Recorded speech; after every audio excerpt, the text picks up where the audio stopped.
want a picture. Two foreign cars, I make rich look richer. Save your breath, baby, I'm not going home with ya. Mini skirt on, take my body in glitter. Platform sneakers, all the boys want a picture. Two foreign cars, I make rich look richer. Save your breath, baby, I'm not going home with ya. Mini skirt on. Two foreign cars, I make rich look.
Girl tonight.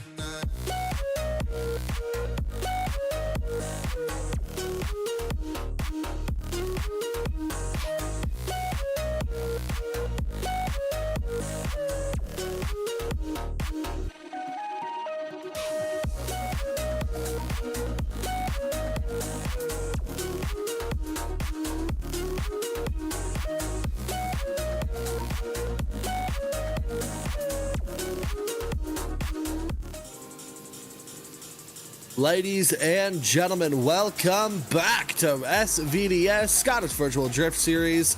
We're back with round 4, our top 32 competition with a brand new layout for you guys to sit back, relax, and enjoy. First up, our first battle is Vitaly Isev versus David McKeever. Definitely some two worlds colliding here. Vitaly Isev, definitely one of our more aggressive drivers, and David McKeever, one of our more stylish. So it'll be interesting to see how these guys go up against each other. But after one hell of a qualifying session yesterday that unfortunately wasn't streamed for you guys, but we have a massive lineup of drivers for top 32 for you here. Most notably in this first group, we have Vitaly Isev versus David McKeever, Caden James versus Peter Bellerato, Cameron Mustard versus Joe Vala, and rounding it out is Christoph's Rasa versus Dominic's Burgmanus. We hope you guys are going to have a great time today. Let's kick this off. Yeah, for sure, this is going to be a great battle between these two guys. First battle of the day. And yeah, these guys, two very well-known drivers, and they're going to do their best to take the win for each other on this battle.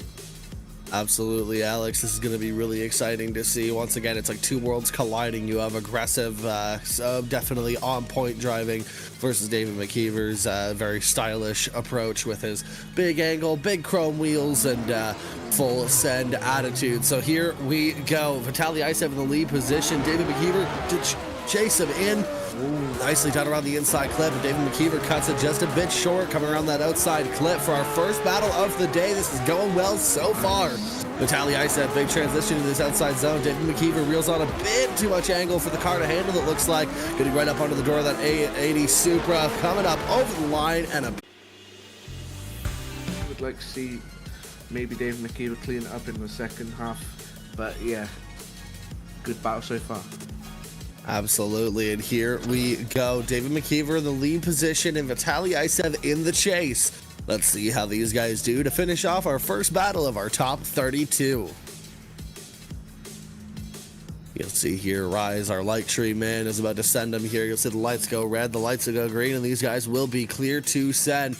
Now, most notably for this round, something that's different is that we don't have a start chicane for these drivers. We're going around a really tight corner to start these guys off, so we're having them start front to back, so it'll be interesting to see how these guys can handle that. David McKeever having done a pretty decent job of getting that good start into that first run, so we'll see how Vitaly Isev can handle the chase position.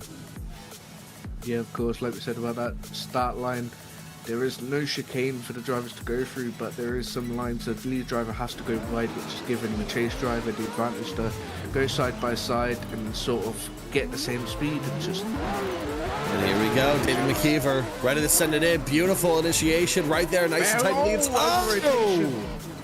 As the camera switched, we see trouble hit David McKeever as he over-rotates going into that outside zone. We'll have to take a look back at the replay and hope that we have a good angle on it for sure. We'll have to see what happened with David McKeever there. Yeah, I do not know. Maybe... this is from the last round. Yeah, for sure. We have... David McKeever there, unfortunately making a pretty sizable mistake. I imagine the judges are going to be taking a look at that, making sure that they have a handle on who's got that one at fault there for sure. Yeah, 100%. These two very beautiful looking cars. You see Vitaly Isev, very modern, you know, very modernized looking car. Just here, being professional. And then David McKeever, the stylist. Very stylish driver, and you know, you can tell by the car he's driving. Unfortunate to see David McKeever come out so interestingly like that, especially with David McKeever being known for a super stylish driving, to get caught out by angle like that. It just, you know, it seems a little uncharacteristic for sure. But I imagine Vitaly Isev, if he takes that win, will be happy to move on to that top 16. And it looks like we'll be finding out any moment now what the judges decide. There we go, swiping left for Vitaly Isev and swiping right for David McKeever. Let's see what the judges saw.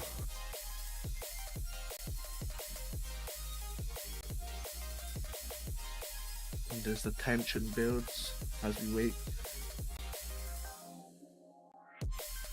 This is a very nice layout here today, guys. As you can see, a different type of layout today. You know, tight and technical, no big sweepers. It's all transitions and getting your timing right. So these drivers need to focus on timing and matching the line of the lead car, because if they make one little mistake of matching the line of the lead car, it can look very wrong from their perspective. So as we wait for these two.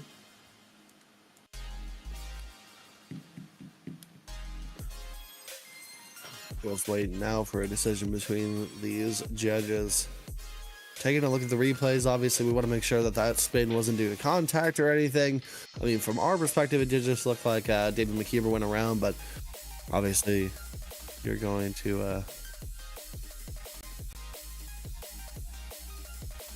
to have those moments where you know, you might miss something. So judges are taking a look, and there you go. Looks like Vitaly Isev going to be getting the win and moving on to our top 16, being the first driver of today to do so. Next out, we have very...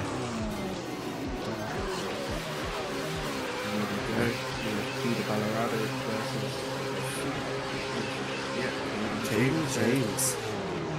Definitely an interesting lineup here. Peter Bellerato in that, I believe, R32 sedan, I want to say. Yep. And Caden James in that V8 Aston Martin. two completely different cars. Absolutely. Here we go. Peter Bellerato sending it in. Big flick initiation around that inside clip. Caden James, though, peeking through the smoke, getting right up onto the door, coming around that outside clip, transitioning through the decel zone. Caden James is just all over the side of that four-door R32, right into this outside zone, going, oop. Bellerato as they come over the line, finishing out the run strong. First half of the run from both of these guys. Let's see if they can do it in the second half. We'll see Peter Bellerato very happy with Vala.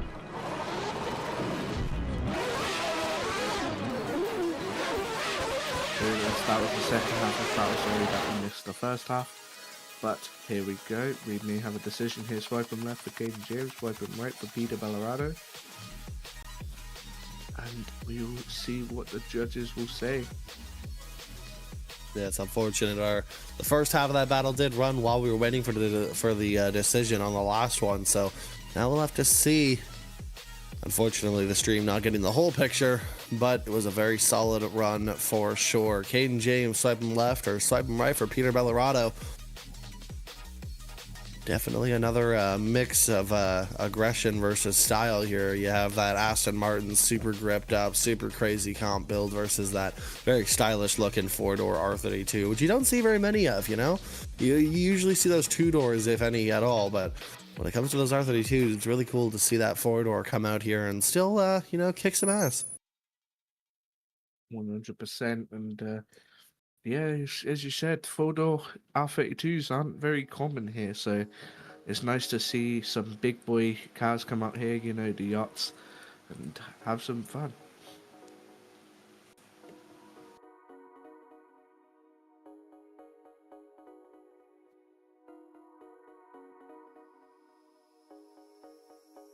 Waiting on a decision. Swipe him left, and there you go. Swipe him left. They went left. Caden James takes the win in that V8 Aston Martin. We're moving on to our next battle, which is Alex. Cameron Mustard versus Joe Vala in that 180 or 240 SX.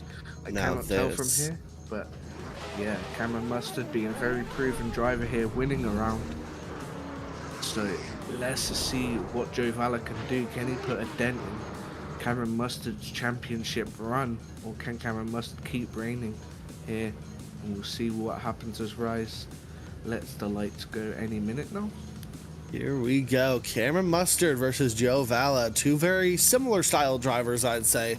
Joe Vala, a rookie to this season, but has definitely been proving himself not a rookie, having been through some very tough battles in previous rounds and coming out on top. So it'll be interesting to see how he takes down the giant that is Cameron Mustard.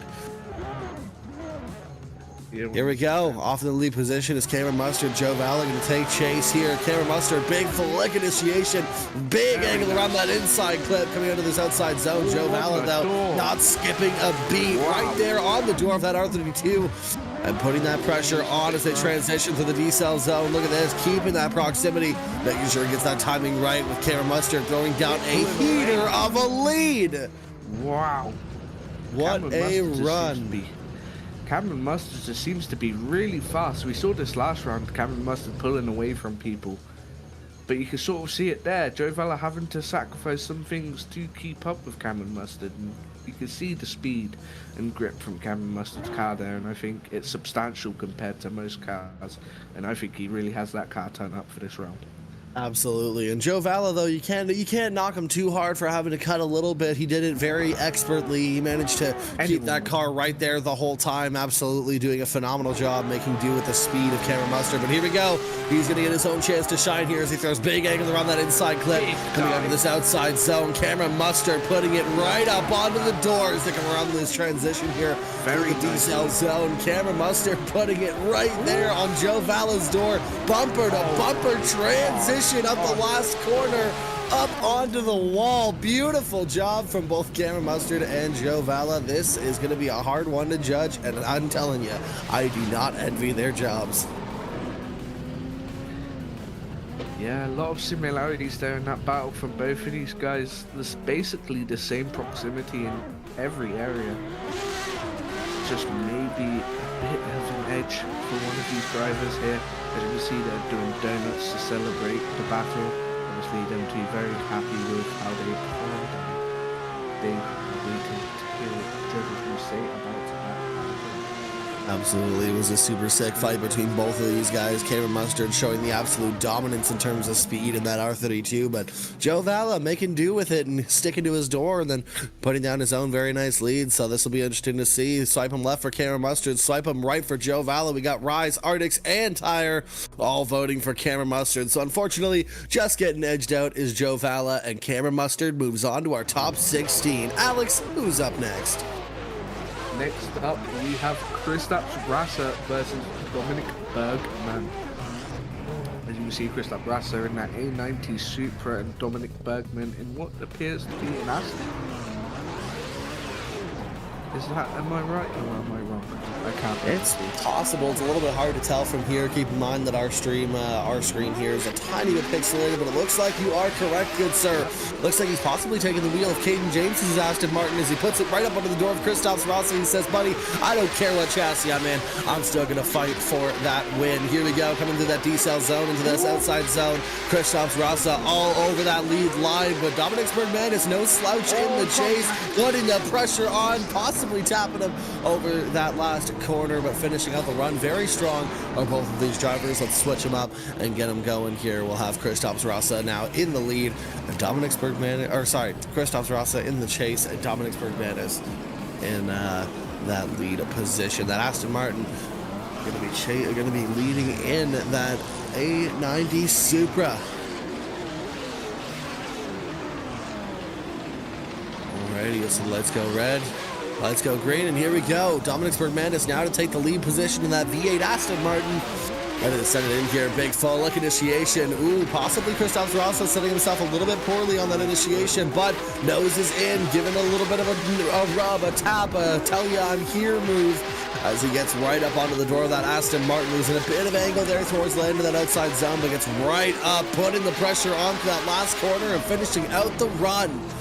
Definitely an eventful battle so far, Alex. It's been crazy. These guys tapping each other, knocking on each other's doors, saying, listen, I am here and you cannot forget about me, whatever you do. Kristaps Rasa in that lead position doing a pretty good job, but that chase definitely, I can see a couple of little weak spots for sure. A couple of moments of weakness there with his little less angle there towards the end of those zones, and definitely had a tap, as well as Dominic Burgman is also doing the same in the chase, having a little bit of struggle with tapping the door of Kristaps Rasa, but maybe not quite as aggressively. It'll be interesting to see how the judges weigh both of those things to each other, because I'm going to be honest, I think the leads were pretty similar for sure. What do you think, Alex? Both of these guys putting in the effort to try and get the win, but is it enough for these guys? Can one of them solidify the win? We won't know yet until Rise, Arctic, and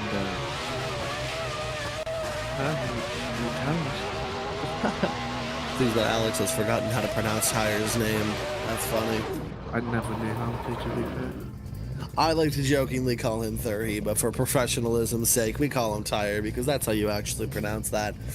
Kristaps Rasa, Dominic Burgmanus, give him a round of applause in the chat, I guess. I don't know. It sucks that you can't interact with the crowd here virtually, Alex. It's kind of limiting, you know?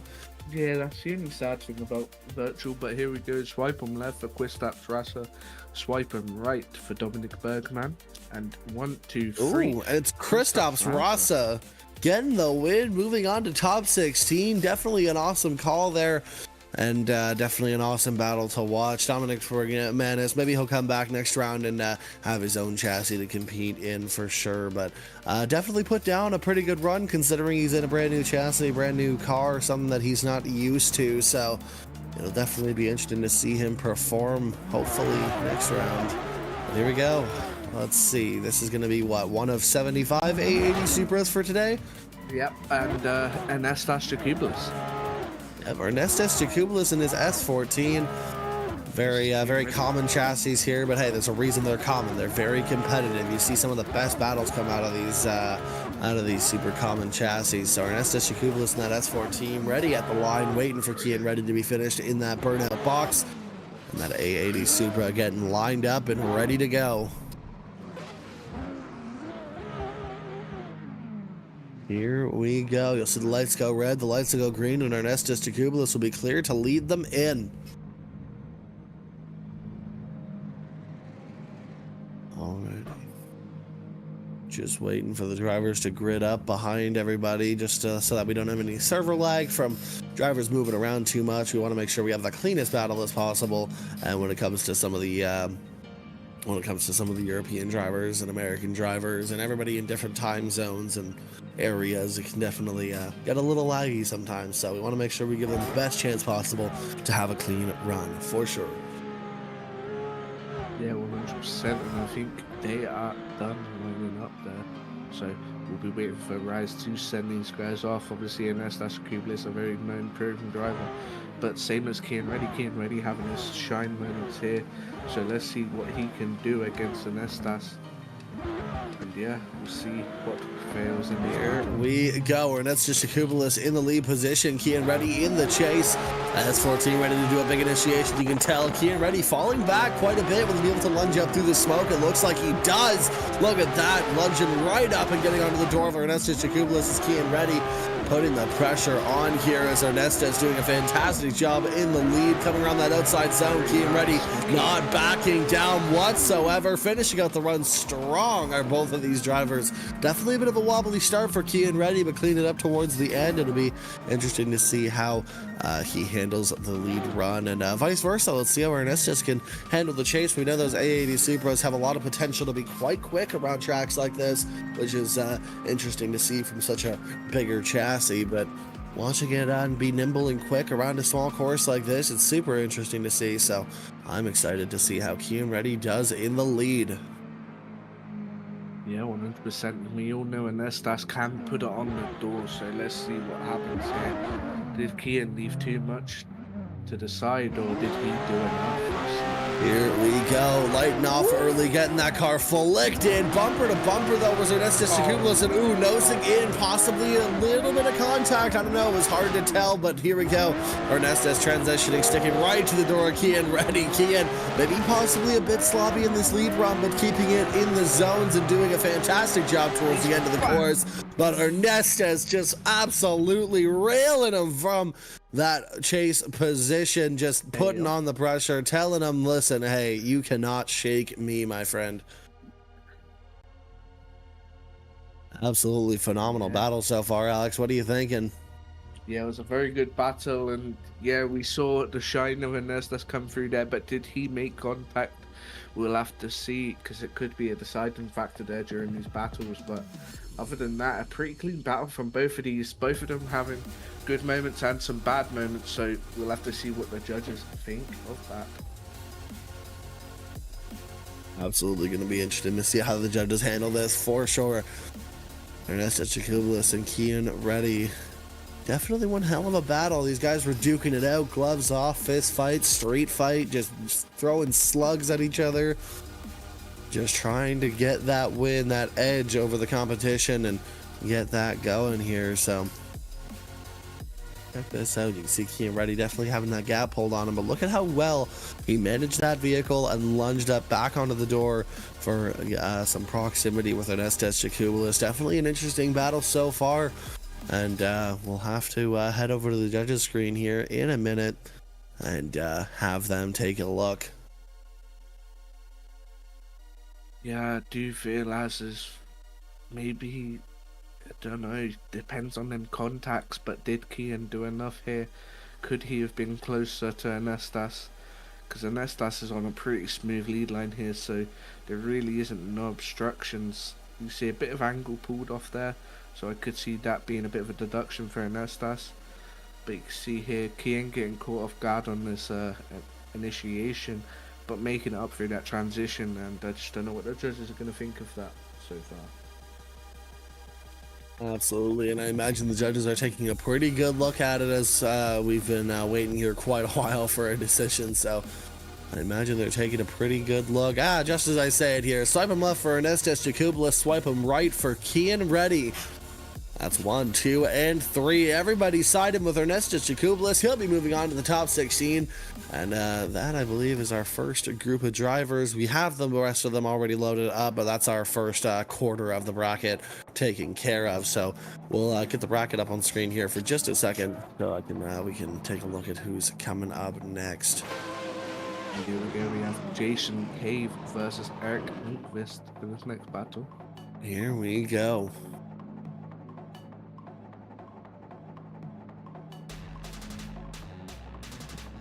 And this is the second half of their battle here.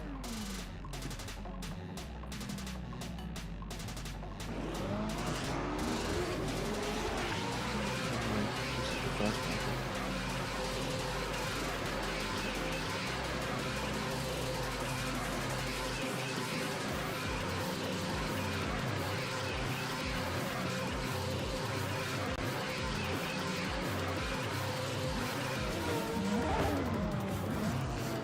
Alrighty, here we go. Jason Cave to lead in Eric Lindquist. Here we go.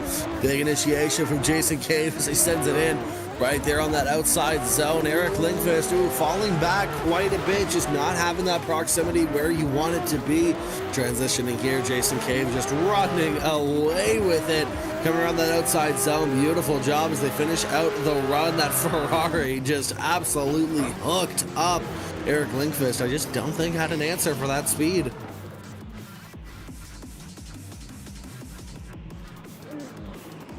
Absolutely insane run so far. Eric Lindquist definitely has a rabbit to pull out of this hat here in order to take home an advantage. So we'll have to see how this goes. Ooh, Jason Cave sleeping on the line just a little bit, but doesn't take it to heart as he gets right back up on that back bumper for the initiation. Jason Cave getting right up onto the door of Eric Lindquist. Lindquist doing a fantastic job in the lead, but comes up short of that outside clip. Into this outside zone though, Jason Cave not backing down, putting that Ferrari, that massive vehicle, right where it needs to be, behind that R32 of Eric Lindquist, finishing out the run. Beautiful job with both of these drivers, but I don't know, man. This could be going one of two ways here.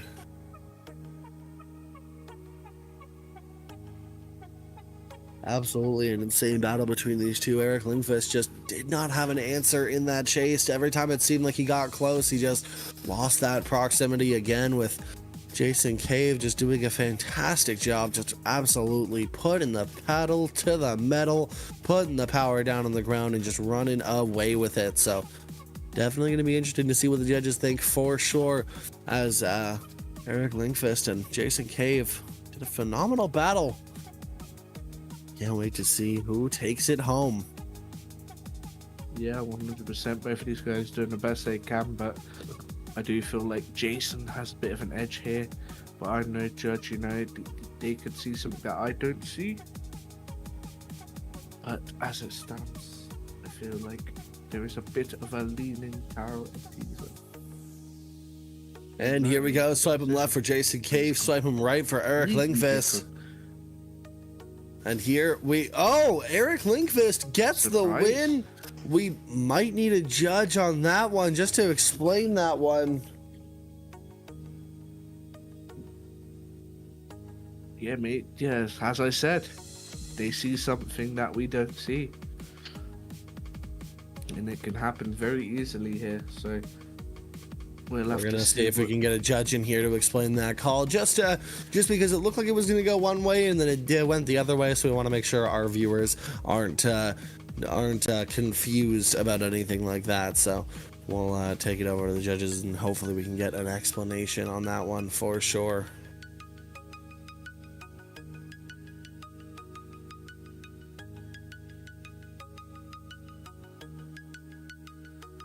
Just waiting here. We're gonna hopefully get a judge in here and see them putting on their headset, so we'll have one of them talk to you. Obviously, I'm speaking metaphorically. There are no headsets. We're just gonna see if we can get one in here in this call. And here we go. We have Tyres Tire here. One of our three judges is going to explain that call for us. So whenever you're ready, Ty, go ahead. Hello. One of the things that decided it was the lead drivers and Jason Caves. He dropped a tire into the teardrop, and we explained to all drivers that if you drop a tire in that teardrop, it's a 0 for your run. So that's what ended up happening. Alrighty, and just to clarify for the people at home, the teardrop is what part of the track there? It is the first inner zone. It is the first zone after initiation. The teardrop is behind that white box. You do not want to be dropping any sort of tire in that teardrop. We are being very strict about that. Alrighty, understandable, because I imagine that's cutting the line, correct?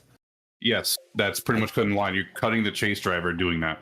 Yeah. Understandable. All right. Well, with that clarification, thank you very much, Ty, for clearing that up. You can go ahead and head back to the judges' chat now, and we can get ready to send the next couple of drivers. Thank you very much. Yep, no problem.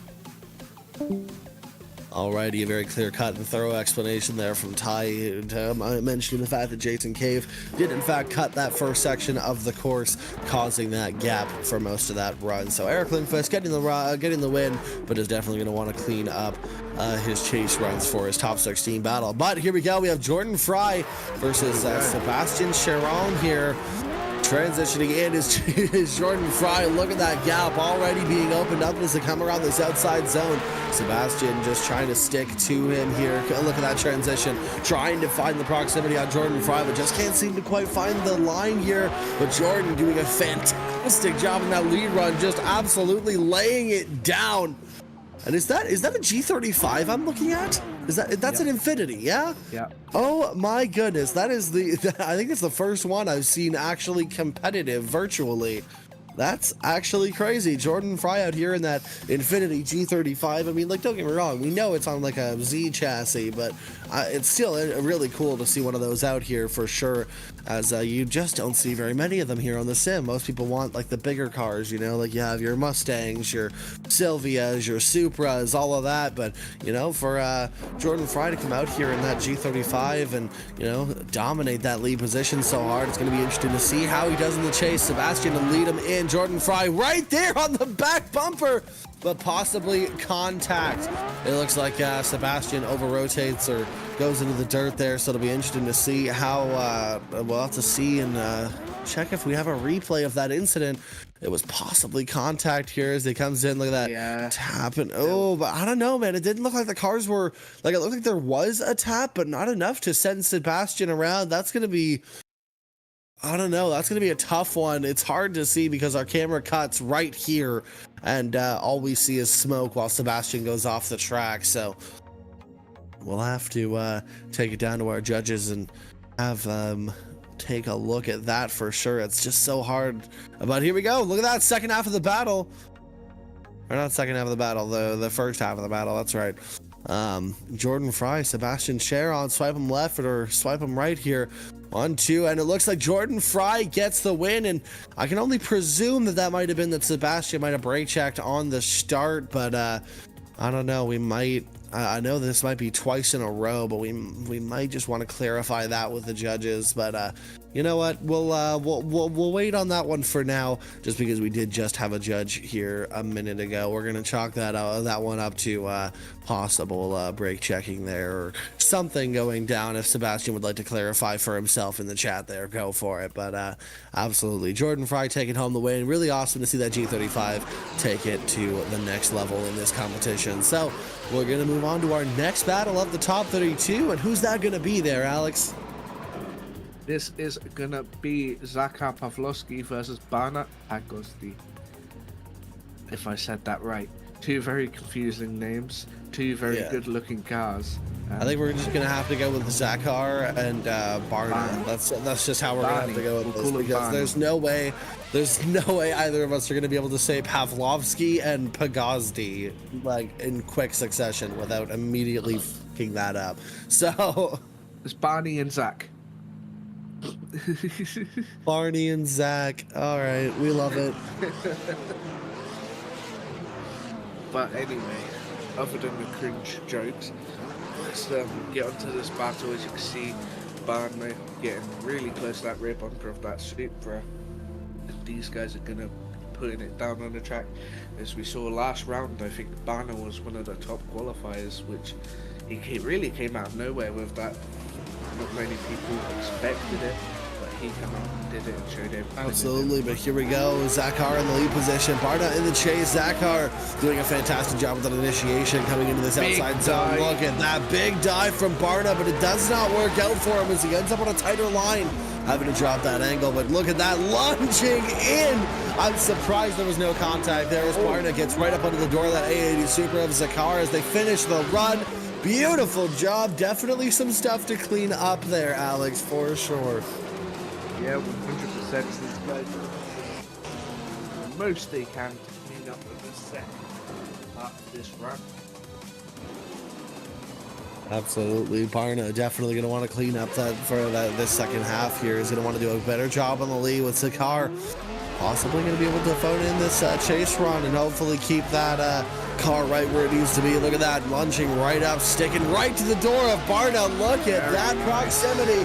Coming into this outside clip, transitioning through the decel zone as Barna doing a good job in the lead, but Zakar just stuck right to him. Coming through that last corner, Barna flying up the hill with Zakar right in tow. A beautiful job from both of these drivers.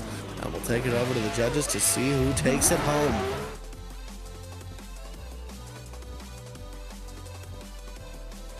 Yeah, of course, both of these drivers doing big efforts to try get up on that door, but maybe did Barna try too hard there. Obviously a spectacular dive after the mistake, but will that make up for that correction? As we can see, the judges deliberating as usual, as this is the last battle of the left side of our top 32, and we'll be moving on to the right side.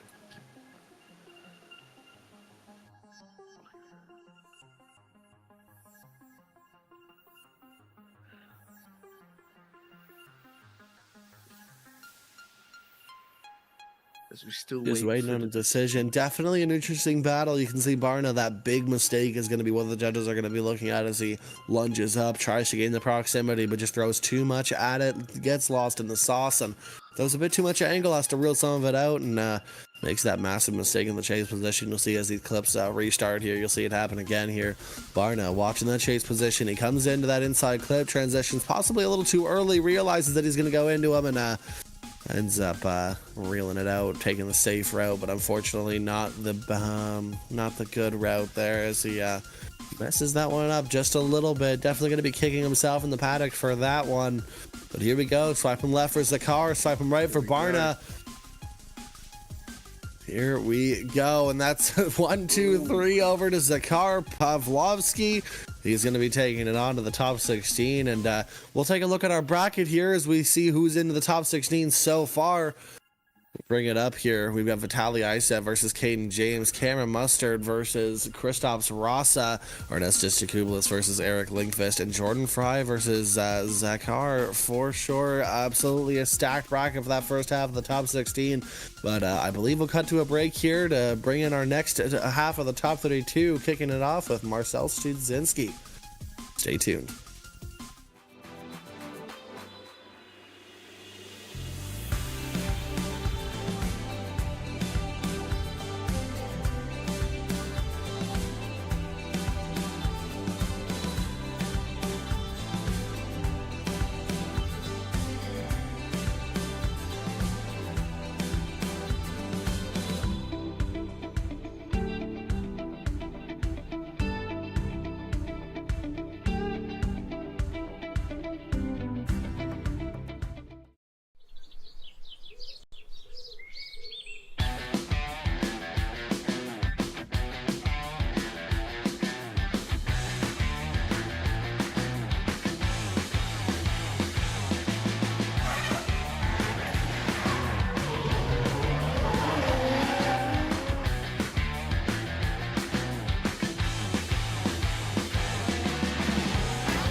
Just you and me, let's escape, girl, tonight.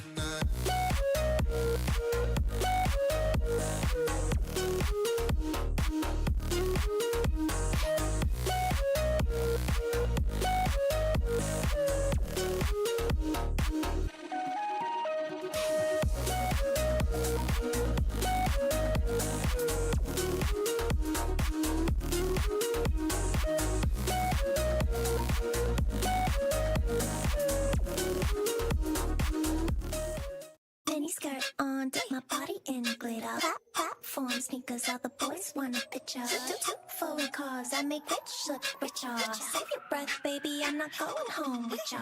Mini skirt on, take my body in glitter. Platform sneakers, all the boys want a picture. Two foreign cars, I make rich look richer.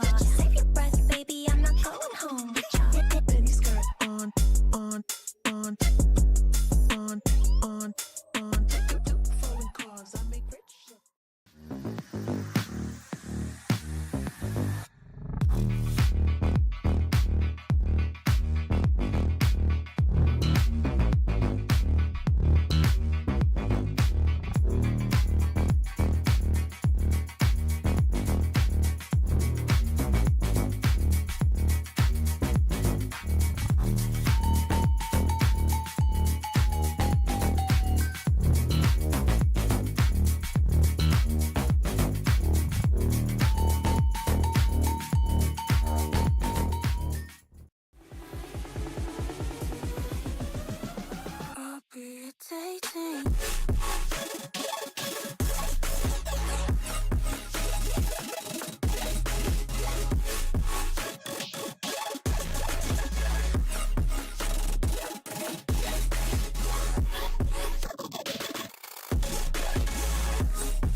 escape, girl, tonight.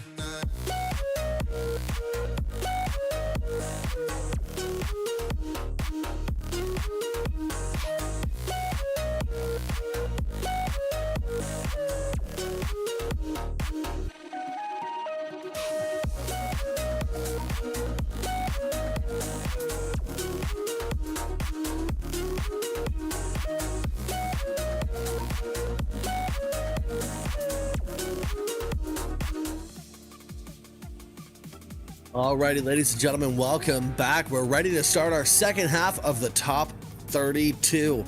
So first up, Alex, who do we have here? Here we have Marcel Studzinski versus Michael Carlson. Definitely two very phenomenal drivers. It'll be interesting to see how these guys go up against each other. Marcel Studzinski definitely proven himself as a fantastic lead and chase driver. And Michael Carlson, I believe, new to the series this season. So definitely going to be interesting to see how he handles the giant that is Marcel Studzinski.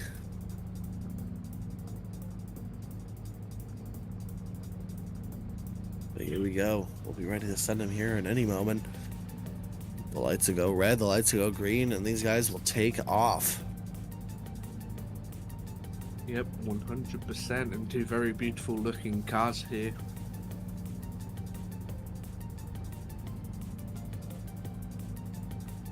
Absolutely, but now we wait.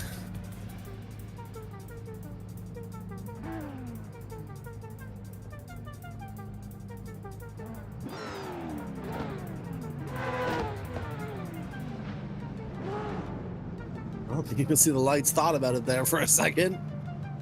Gotta love to see it. Getting drivers all situated, ready to go here for this second half of the top 32. We got them at the line and ready to go. Marcel Studzinski, Michael Carlson.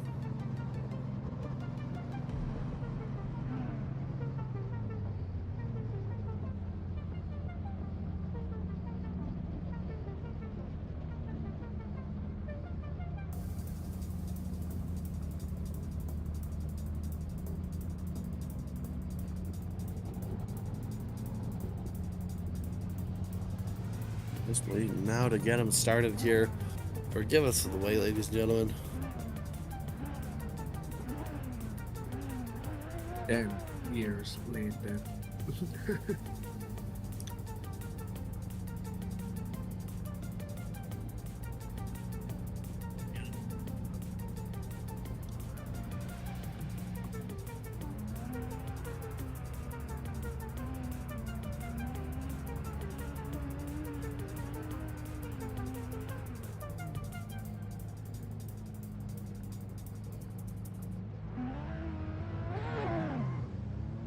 Here we go. And here we go. Off the line goes Marcel Studzinski, Michael Carlson in the chase. Here we go. Studzinski setting it in. Big initiation. Nice big angle. Michael Carlson, ooh, getting checked up behind him. I'm not sure if there was contact there. It looked like Michael Carlson might have just pulled out there, not trying to get into him here. Marcel Studzinski not phased whatsoever, doing a fantastic lead line as they come up towards the end of the course and finishing out the run strong. Michael Carlson definitely got a lot to make up for on that one. He did stay in drift, I believe, but not a ton more to say about it than that. Definitely an interesting mistake there from Michael Carlson. Let's see how he handles the lead. Definitely going to have to pull a rabbit out of a hat here in order to take home an advantage. There was definitely contact on the transition. You could see Marcel's car jump forward. Absolutely. So definitely going to be a big point of contention for the judges here as Michael Carlson now takes the lead. Marcel Studzinski going to take a chase. Here we go. Big initiation from Michael Carlson. Definitely going to be kicking himself out of that mistake. You'll see him setting it in. Beautiful job in that outside zone with Marcel Studzinski putting it on the door. If he had a spotter, I imagine they'd be telling him, hey, you know what, maybe back off just a little bit. As Marcel Studzinski continues to put on the pressure as he goes for that bumper-to-bumper transition. Finishing out the run beautifully is Marcel Studzinski. And Michael Carlson putting down a pretty good lead, but will it be enough, Alex, to counteract that contact? Yeah, I don't know if that'll be enough there. You can see, obviously, him just coming in a bit straight into that initiation, trying to play catch-up, and then maybe caught up a bit too quickly and smacked Marcel Studzinski's back bumper. But we will not know until the judges decide. But as you can see there, it does look like there is contact. You see Marcel have to make corrections. But you never know. Like the other battle, there could be something that we didn't see.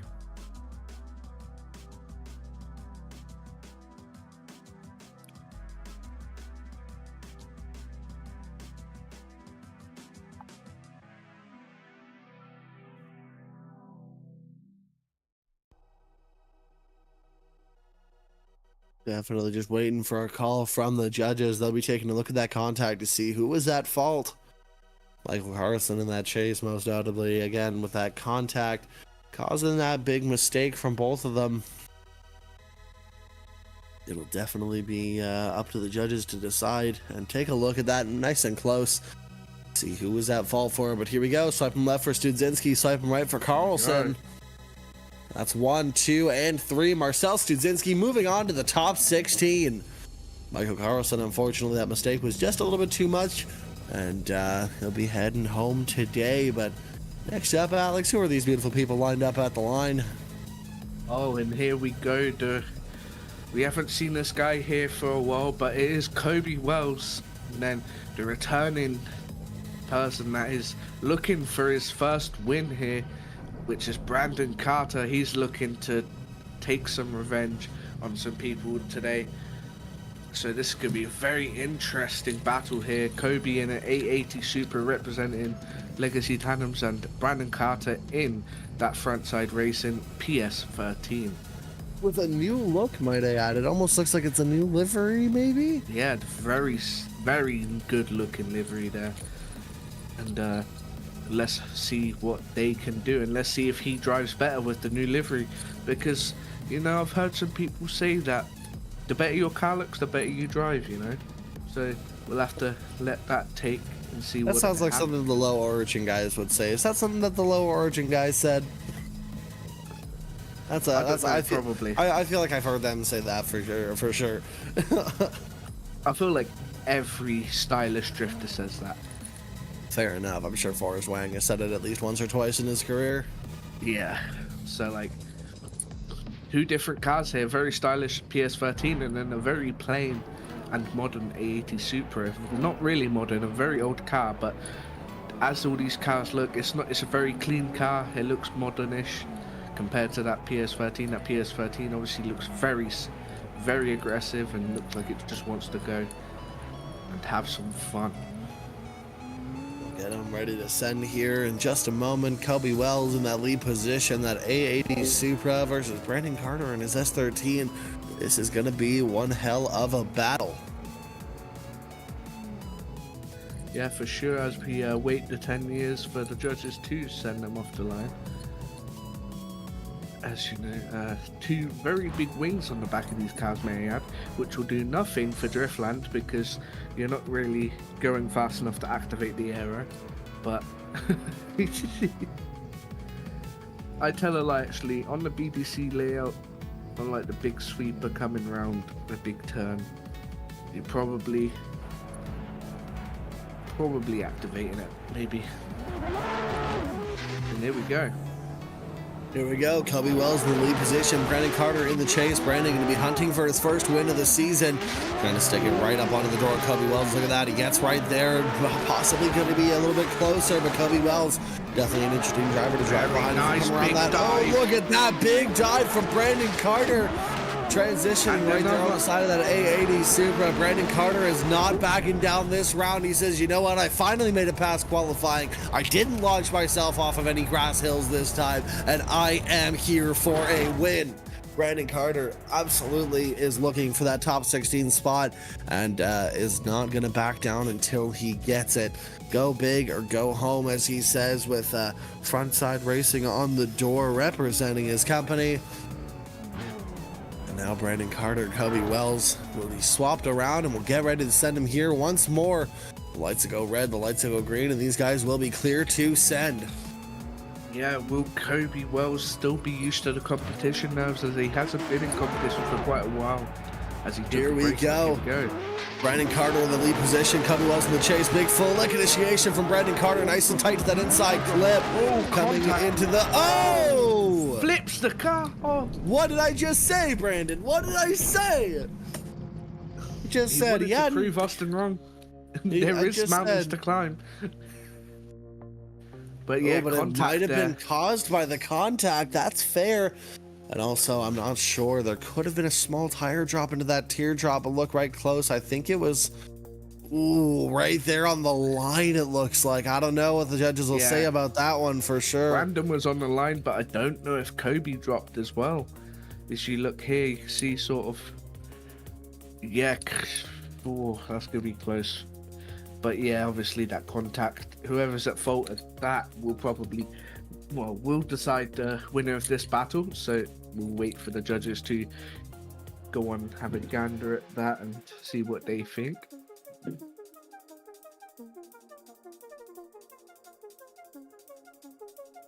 But yeah, it's gonna be a very there's going to be a lot of crashes on that transition there, I feel like, today, as it is a sort of an awkward choke-up zone for the chase driver, and they have to control their car through there and not let it lunge forward.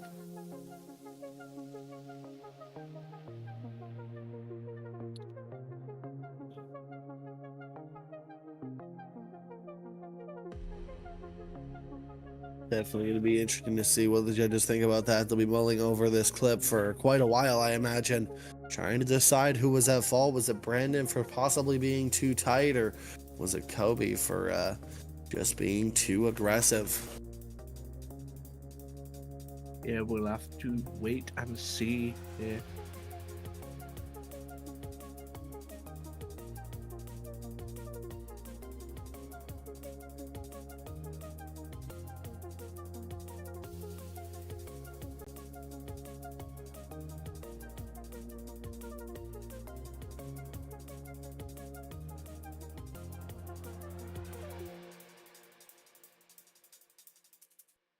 Yeah, now some people saying in chat it was commentators' curse.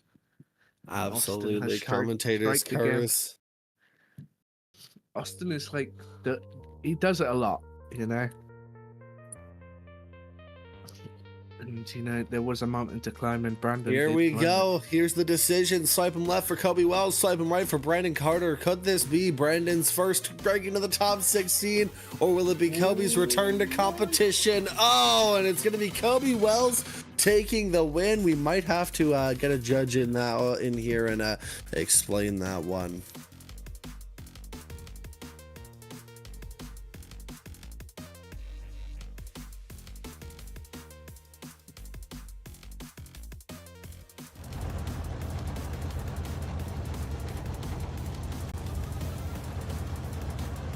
Just gonna get one.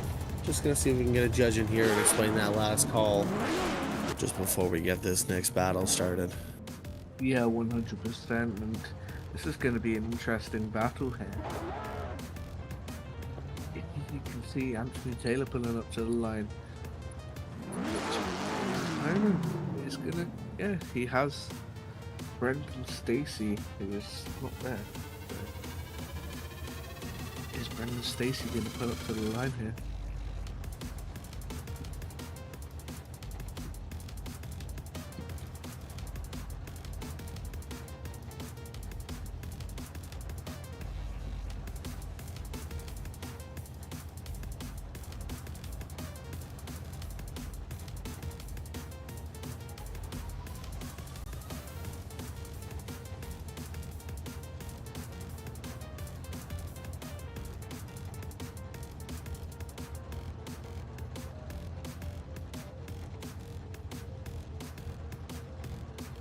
Just waiting here to see if we can get a judge in this chat just to explain that last call, just so that nobody is confused about what went down.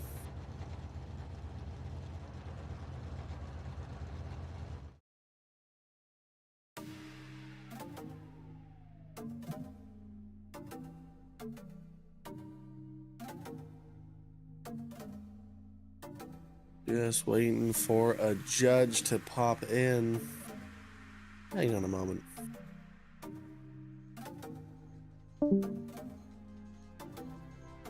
As we wait.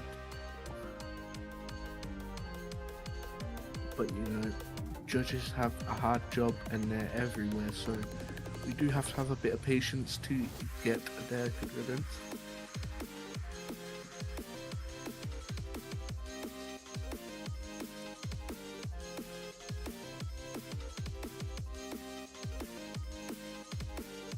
Austin goes to talk to the judges. We will be waiting for the second another battle.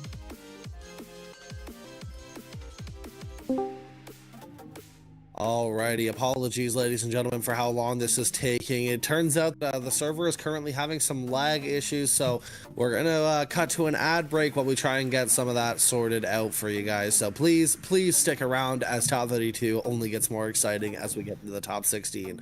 So please stick around, and we'll cut to an ad break while we try and get this sorted out.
Just you and me, let's escape, girl, tonight.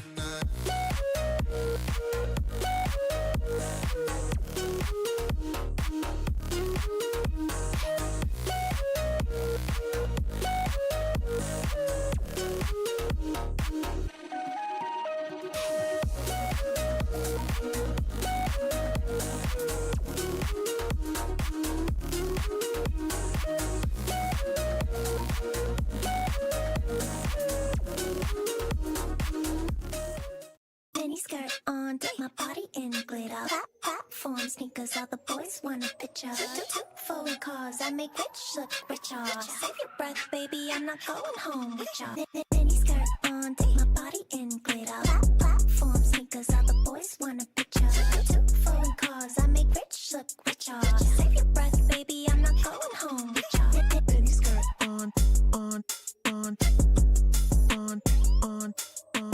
Two foreign cars, I make rich look.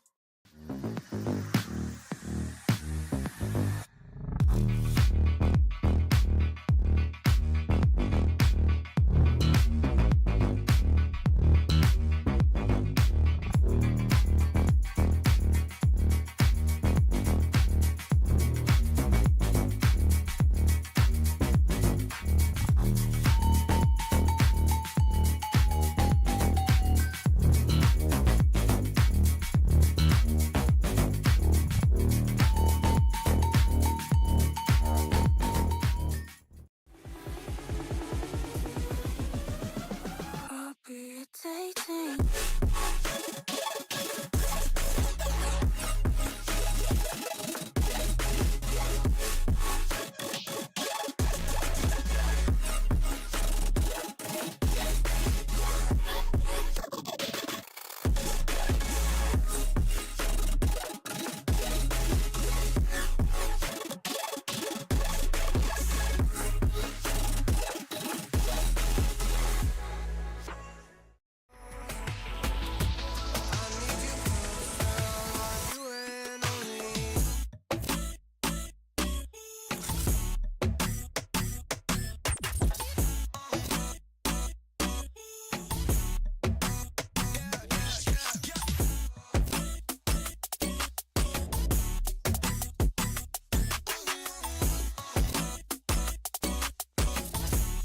I want you and only you.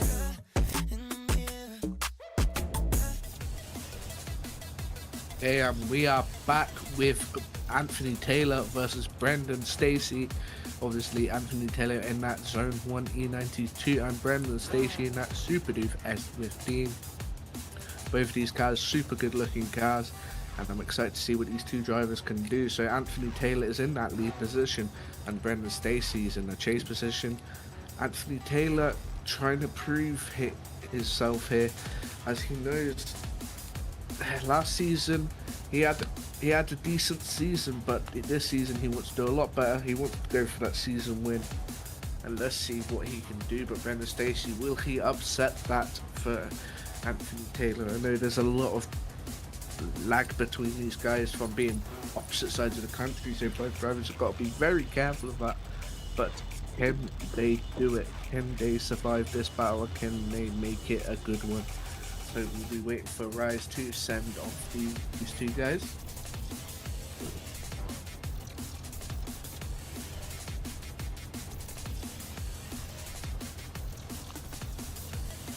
Brendan and Stacy getting ready as Anthony Taylor sits there patient and stone cold.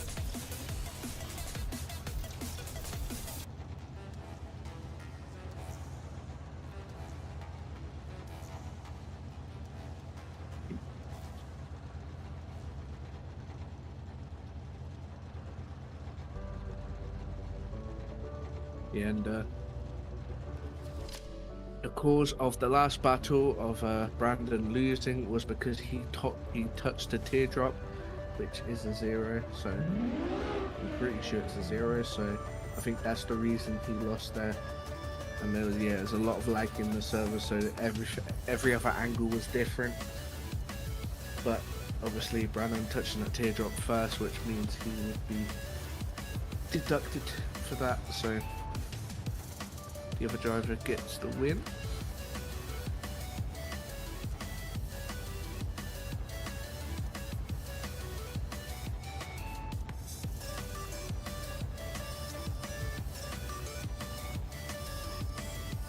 As we still wait for one of the judges to get back.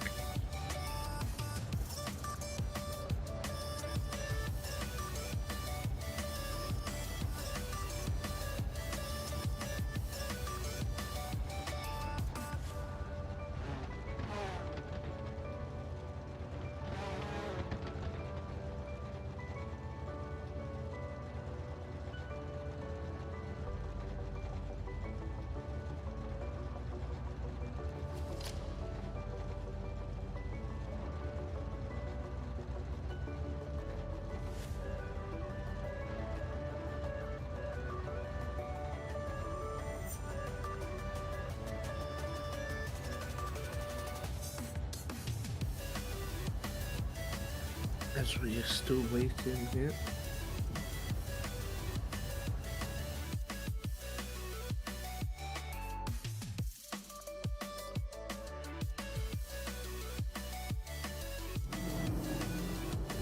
There we go, Anthony Taylor in that lead position, Brendan Stacy in the chase, and all straight across the initiation line. As you can see, Brendan diving in, hitting Anthony Taylor. A lot going wrong here for Brendan Stacy. But getting back up onto that door, Anthony Taylor on a solid lead line, tapping Anthony Taylor again. Is this just lag? Or is it just Brendan making these mistakes? A lot of mistakes made there, but we can't tell who's who, right? Whose mistakes is who right now, as there is a lot of lag between these two guys. Brendan being from Australia, New Zealand, which is very far away from Anthony Taylor in America. They'll switch them around. Brendan and Stacy in that middle lane and Anthony Taylor in that chase. Let's see what Anthony Taylor can do here. Brendan Stacy flicking it in. Nice initiation, going through the transition. A nice flowy transition through there. Anthony Taylor trying to gain ground here. Diving in up to that door. Brendan Stacy but taps him, and Brendan Stacy, he's in. Yeah, a lot of flag there. You could see how far Anthony Taylor was, and yeah, still made contact. But looks like these server lag issues are definitely still plaguing our drivers quite a bit. Anthony Taylor, just look at that, miles away and still contact. That is absolutely crazy. this could be a one more time though, due to Brendan and Stacy being straight across the initiation line on his chase. So we'll have to relook at that and see what we think. So yeah, completely straight. That might both 0-0 from these guys. It could be a bit of a second chance.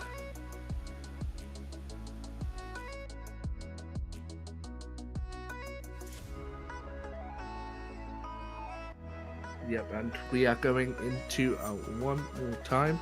So these guys are going to run it back again and go back to the start line as both guys zeroed. And both each guy zeroed in one line. So. I appreciate the sense of humor from Anthony Taylor, dropping a force push in chat. He said he has mastered the arts of the force, trained in both the light and the dark side, and has mastered the force push ability, and was able to spin Brandon Stacy through the telekinesis of the mind and the mastery of the things around him. So that seems to explain what happened there. And now we'll move on to the one more time battle.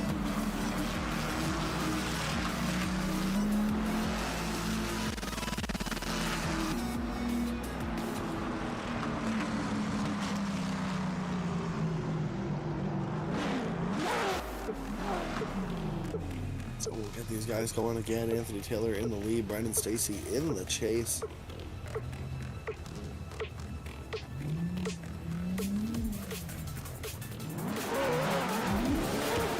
And here we go, off the line, dude. Anthony Taylor taking that jump, man.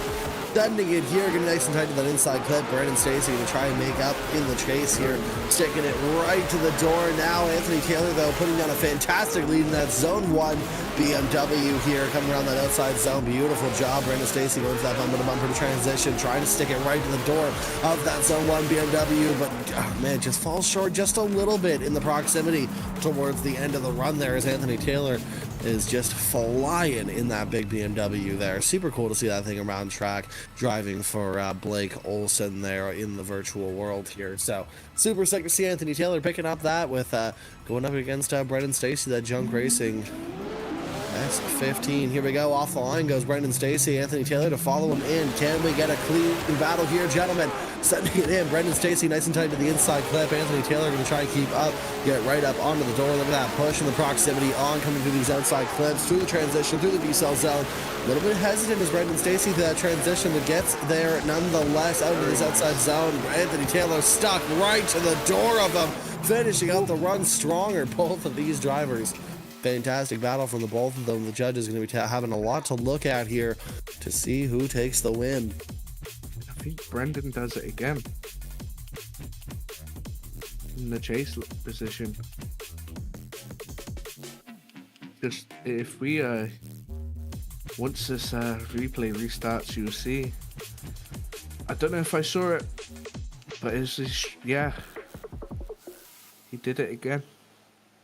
He was straight across that initiation line, which, if I'm not wrong, it means that that is a 0, but I'm no judge, so let's let the judges decide that.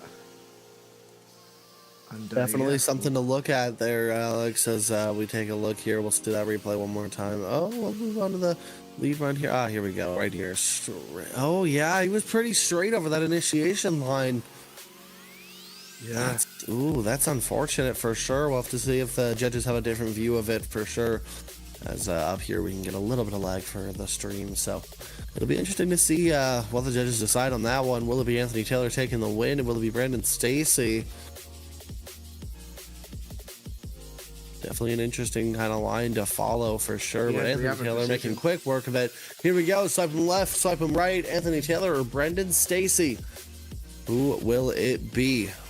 Nice, Arctics and Tire, but all siding with that Zone 1 BMW of Anthony Taylor taking the win. And we're moving right on. We're moving right on to the sensational Simon Sandman versus John Elga, I believe this is. Here we go. Elga doing a fantastic job in the chase with the sensational Simon Sandman doing big contact from John Elga, sending the sensational Simon Sandman into the sand trap. That is unfortunate. That's definitely going to be interesting to see what caused that. We'll take a look at the replays after the runs, and we'll see what happened in closer views. John Elga now going to be in the chase in that Jap Speed Performance 400Z.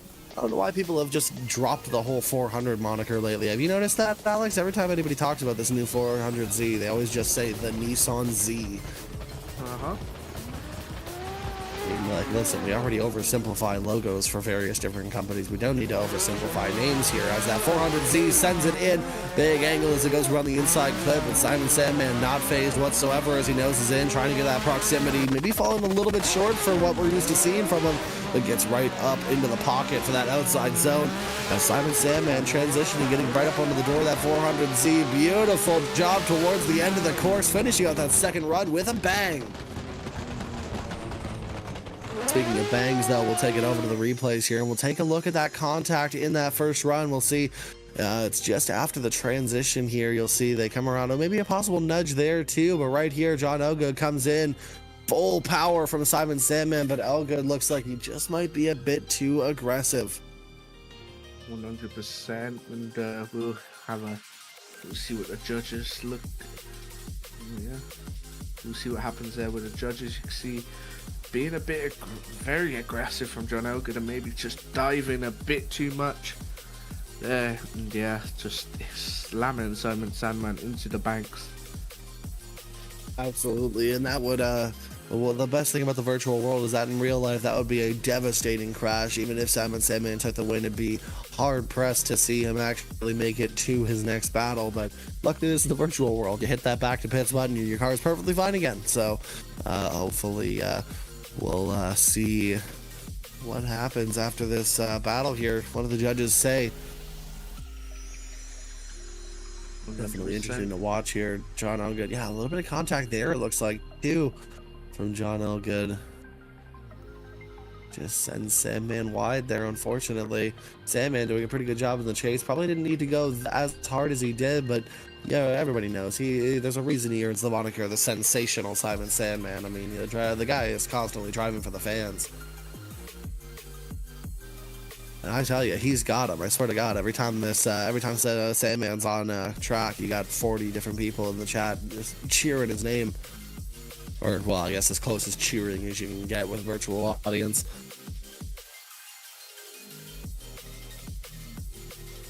Just waiting now for the verdict. Yeah, as we keep waiting for the judging call.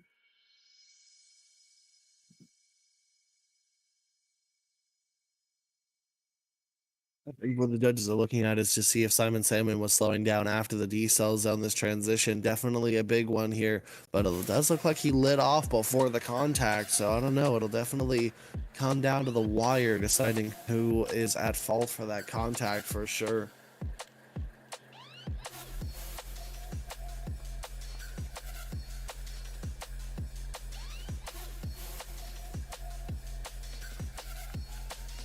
Judges are taking a very hard look at this, and it's gonna take a while for them to come up with a decision, maybe.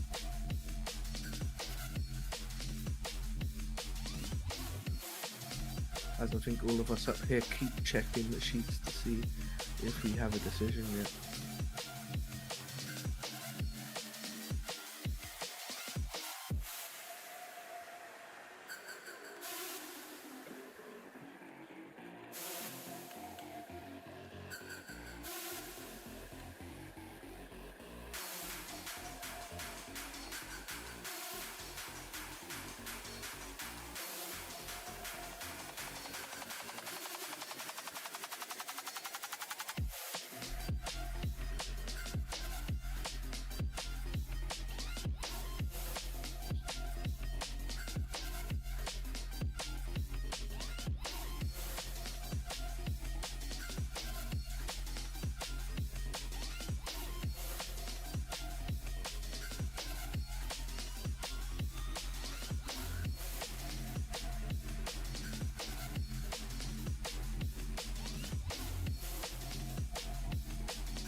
As we are still waiting for the decision for this battle.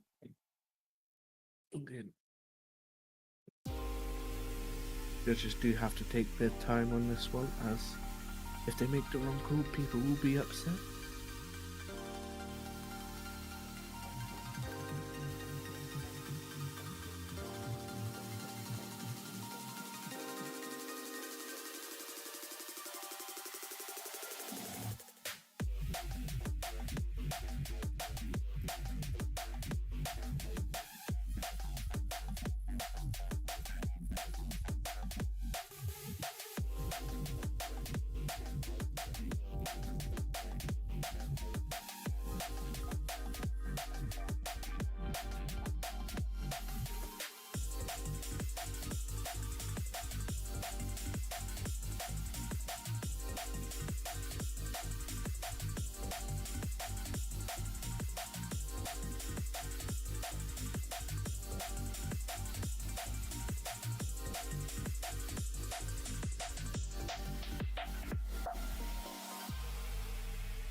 Oh, okay. We are moving on, apparently. Okay. This is Daniel Andrea versus who exactly? That is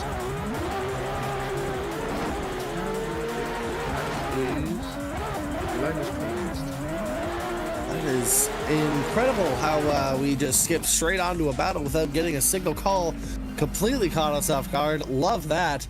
Daniel Andrea of Linus Torgfist, solid battle. Sorry we didn't get to commentate on that one very much. Don't like just skipping the battles like that. Waiting for a call.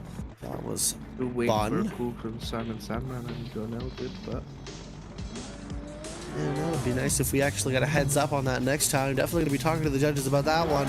But here we go. Linus Torgfist in the lead position with Daniel Andrea in the chase. Here we go, big initiation as he sends it around that outside zone. Daniel Andreev all over the side of him. We know how crazy Daniel Andreev is in the chase position, and he's proving it right now. Look at that, just absolutely all over him. Ooh, big correction though from Daniel Andreev towards the end of the run.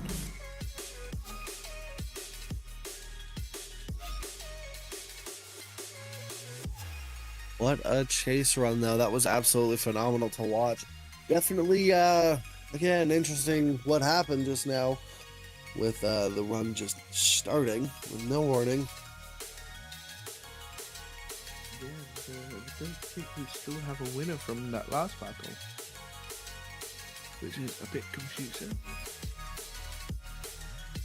And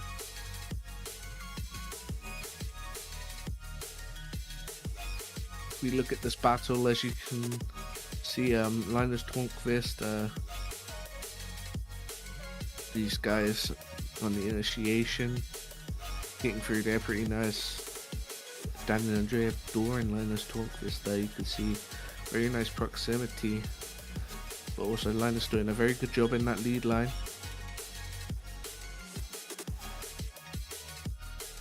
And here we go. Swipe him left for Daniel Andreev. Swipe him right for Linus Torgfist.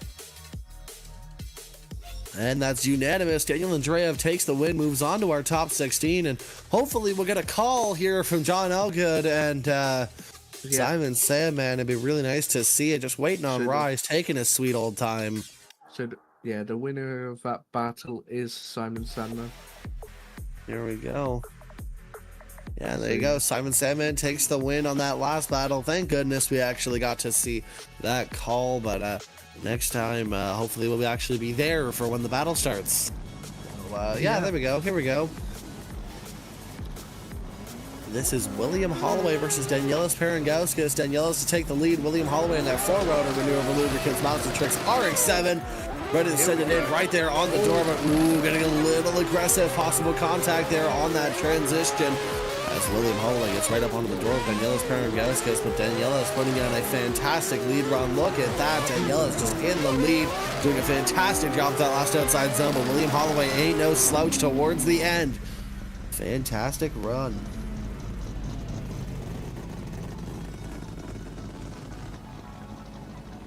%, and these guys doing their best to give us a show.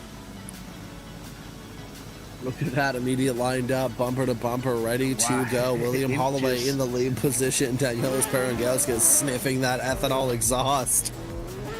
Here we go. William Holloway in that lead position. Big initiation from that four-rotor RX-7, but Danielis right there, lunging up on the transition. Just trying to stick right to the door of that RX-7 as they transition. Big and ascend into that corner here, coming through that outside zone. William Holloway just throwing down an absolutely fantastic lead run. What a run. You know what? I would hazard a guess to say that that was our best lead run of the day almost. That was incredible. Big angle, big send, big style. Just absolutely incredible performance from William Holloway. There. Yeah, there's a very big checkup. fair. It's possible for sure. It looks like there might have been like a little bit of a left foot brake to stab the car, but it definitely was made worse looking by Danielis also lunging at that point too. Yeah, you can see the difference here. Both of these guys throwing it in.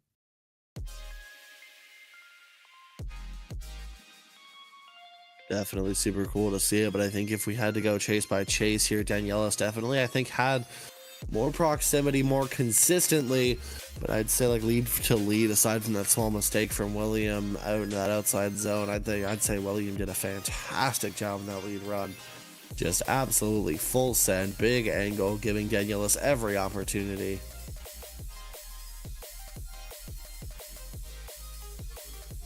I mean, come on, you can't have a good chase without a good lead, right? Mm-hmm.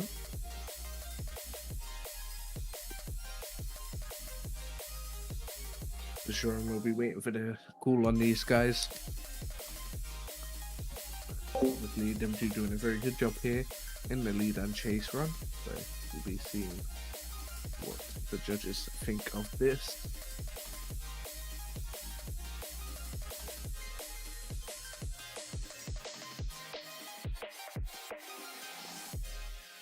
And here we go. Swiping left for Danielis, swiping right for William Holloway.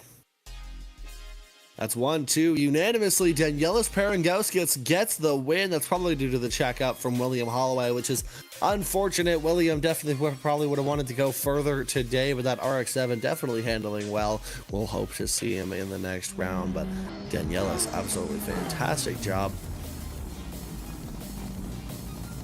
Next up, Marco Rourke versus Axel Toplan. Marco Rourke, a shining star of this season, definitely one to watch. Mark definitely a very aggressive, very talented driver, but Axel Toplan waiting for that breakout event in that IS300, another car you don't see very often these days, at least in competition. So definitely one to see. That's going to be going up against that Toyota brethren, that A80 Supra, and yes, I'm aware that that IS300 is a Lexus, but I mean, if anybody here knows their cars, they know that Lexus but is just Toyota. So here we go. We'll get ready to send, and the lights go red, it goes green, and Marco Rourke to lead in Axel Toplan. Marco Rourke ready to send it here, kicking that Supra sideways, nice and early, and nice and tight around the inside clip. Axel Toplan dropping into that teardrop. That's going to have to be a point of contention for the judges. As he comes around, gets nice and tight to the door, Marco Rourke, but definitely a little bit hesitant here, as you can see, transitioning the bumper to bumper is Axel Toplan, not letting anything get away from him at this point. Definitely wants to try and solidify past that mistake there. Judge is going to be taking a look. They're being very strict on that teardrop this event. And keep in mind that that teardrop is that little zone marker that keeps you from cutting the course on that first inside clip. So Axel Toplan going over it quite heavily. So it might be a 0 for Axel Toplan, but up here in the booth, we don't know. It possibly could be a chase doesn't have to deal with it kind of thing, or you never really know up here. So Marco Rourke to chase in Axel Toplan, and here we go. Axel has the clean air. How's he gonna handle it? How does it taste? Axel Toplan setting it in, big initiation around that inside clip.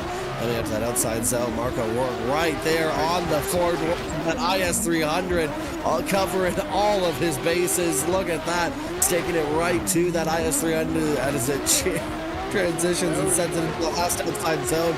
A beautiful run from Axel Toplan and Marco Rourke. Fantastic from both of these drivers. We'll take it over to the judges here sooner than later, hopefully, to decide who takes that home. Most notably, we'll wait for the runs to restart here, but watch Axel Toplan's first wheel on that initiation in his chase. You'll see him go over that teardrop, and that'll probably be the point of contention for these judges here. Right here, finish out the run here. You'll see Axel Toplan in the chase right here, sends it, and then goes right over it. One tire, possibly two. Just not sure what the rules on that one are. It could be that the chase car is allowed to touch it. We're not sure. If that's the case, then this could be a more even battle.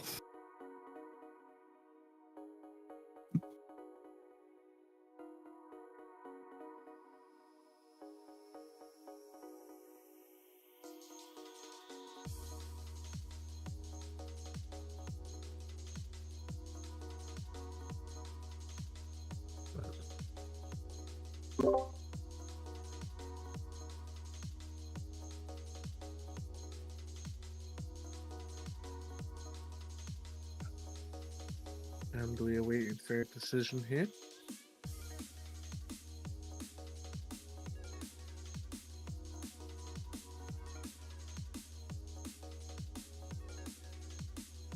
And here we go. Swipe him left for Marco Rourke. Swipe him right for Axel Toplan.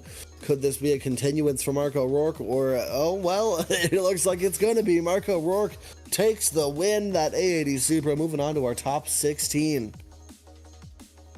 And yeah, Marco Rourke taking it home. Let's see what this next battle has to offer. This is going to be a battle and a half. Darius Ostraka versus Liam Skahill. And if I'm correct, is this our last battle of 32, or is there more drivers coming? Last battle of 32. Alrighty, it looks like it is our last battle of the top 32, but it's going to be a barn burner. Liam Skahill, I believe, in a Ferrari there, ready to chase in Darius Ostraka. Darius, definitely a formidable driver, one of our highest performing drivers in the series, so Liam Skahill's definitely got a mountain to climb, but we'll see if he takes that literally, as our favorite buddy there, Brandon Carter, tends to do quite often. So we'll have to see if maybe I'll avoid the mountain climbing rhetorics here for Liam as we send him against Darius Ostraka. Yeah, 100%, and it's going to be a big mountain to climb. As we know, Darius Ostraka is a very good driver, and he's proven it time and time again, being the series champion last year, I'm pretty sure. And yeah, it's going to be a very hard battle here for Liam Skahill, but you never know, it could be an upset here for Darius Ostraka, and he has disappeared. Absolutely just evaporates into thin air. I believe that's because I don't know if anybody else felt that energy surge, but I'm pretty sure the Infinity Stones were just snapped, and Darius Ostraka, unfortunately, blipping for sure. Oh, but there we go. We had the Avengers definitely kick this out of Thanos, so we're good. Darius Ostraka came back. They snapped him back into existence, and here we go. Liam Skahill also getting snapped out of existence. It's one hell of a fight over there. Yeah, and Darius Ostraka, aka Houdini, is back at the line, and we're waiting for Liam Skahill, aka Harry Potter, to come back. But as we wait for him to come back, and here he is. I appreciate that those are the only two magicians you know of, Alex, is Harry Houdini and Harry Potter. Harry Houdini. Gotta cover your bases. Harry Houdini. Wow. That was his name, was it not? No. I swear his first name was Harry. No way. Oh my god, it was as well. Aha! I was correct. Gotta cover the Harry bases. Harry Houdini and Harry Potter. Of course, the magicians are called Harry. All of them. Every magician secretly named Harry. I don't care what Harry's his name are is. the weird ones. But here we go. Darius Ostraka in the lead position. Liam Skahill. Let's see if we can pull off some magic tonight. Darius Ostraka setting it in, pulling that gap right away. But Liam Skahill, not phased, gets right up onto the door, putting that Ferrari exactly where it needs to be. Transitioning here, getting right up onto the side of Darius Ostraka. Getting a little bit of angle, transitioning. Oh, was that maybe just a tiny bit of contact? I don't know. Cars got nice and close there. As Liam Skahill definitely not afraid of that massive front end of that 599 Ferrari.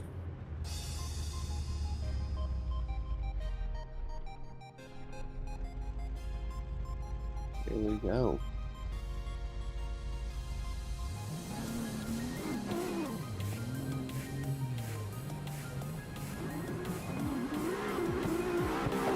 And here we go, setting it in. Darius Ostraka right on the door of Liam Skahill as they come around that outside zone. Beautiful job for the aggression from Darius Ostraka, but Liam Skahill found out a pretty decent lead line as he comes around this outside zone.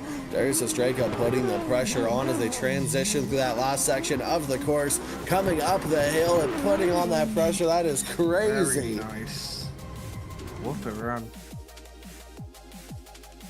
You see, nice transition there. Another just on point with every bumper transition. A very nice run from both of these guys here. Maybe a bit more cleaner on one side than the other, but still an amazing run from both of these guys. And here we go, swipe them left for Darius Strikers, swipe them right for Liam Skahill, and here we go. 1, 2, and 3. It's unanimous. Darius Straker will get the win, and sadly Liam Skahill will have to go home. Alrighty, well that will conclude our top 32. So here we go. We have our top 16 lined up for you guys. Vitaly Iset versus Caden James. Cameron Mustard versus, this is a very pixelated stream here, that I believe is Rasta, Kristaps Rasa, Ernestus Kublas versus Eric Lindquist. Jordan Frye versus Zakar. You have Marcel Studzinski versus, I believe that is Kobe Wells. Anthony Taylor versus Simon Sandman. Daniel Andrea versus Danielis Perungauskas. And Mark O'Rourke versus Darius Ostrega. So definitely a fantastic stacked lineup for our top 16. So please stay tuned. The action only gets better.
Just you and me, let's escape, girl, tonight.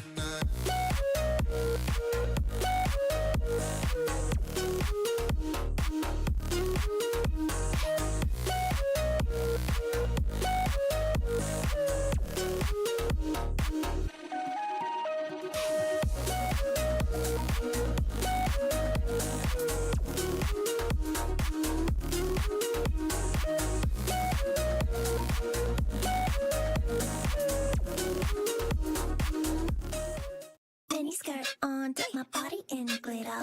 Platform sneakers, all the boys want a picture. Two foreign cars, I make rich look richer. Save your breath, baby, I'm not going home with ya. Mini skirt on, dip my body in glitter. Platform sneakers, all the boys want a picture. Two foreign cars, I make rich look richer. Save your breath, baby, I'm not going home with ya. Mini skirt on. Two foreign cars, I make rich look.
escape, girl, tonight.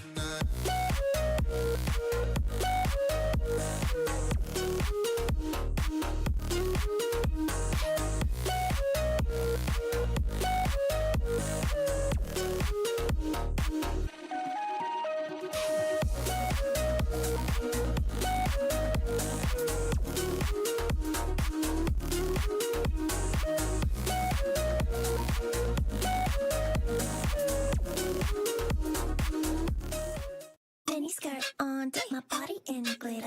Platform sneakers, all the boys want a picture. Two foreign cars, I make rich look richer. Save your breath, baby, I'm not going home with ya. Mini skirt on, dip my body in glitter. Platform sneakers, all the boys want a picture. Two foreign cars, I make rich look richer. Save your breath, baby, I'm not going home with ya. Mini skirt on. Two foreign cars, I make rich look.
escape, girl, tonight.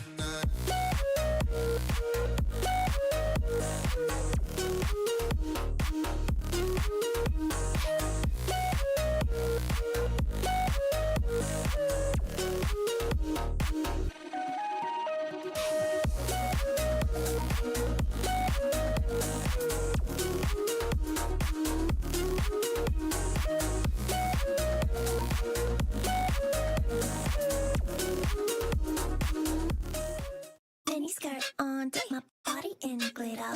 Platform sneakers, all the boys want a picture. Two forward cars, I make rich look richer. Save your breath, baby, I'm not going home with ya. Mini skirt on, take my body in glitter. Platform sneakers, all the boys want a picture. Two forward cars, I make rich look richer. Save your breath, baby, I'm not going home with ya. Mini skirt on. Two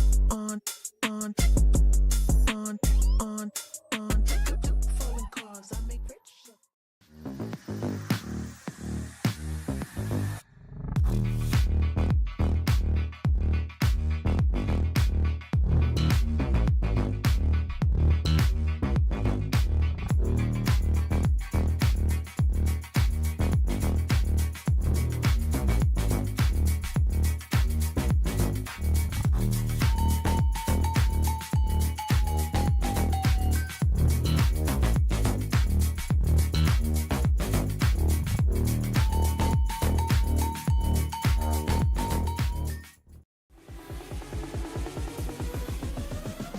I'll be dating.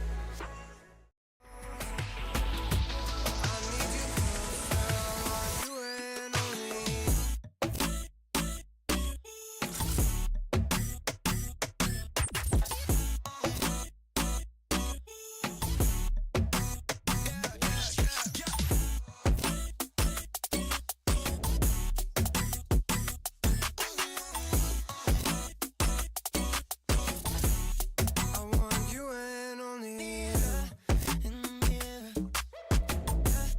I got nothing left to.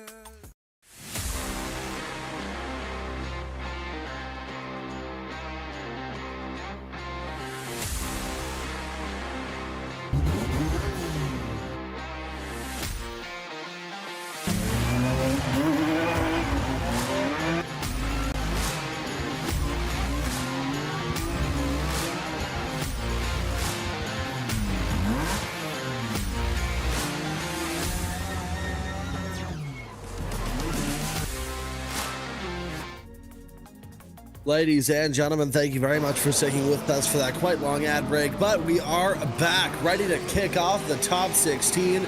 We have everybody loaded in and ready to go. We have the first battle of our top 16, and that is Alex. It's going to be Vitaly Isev versus Caden James.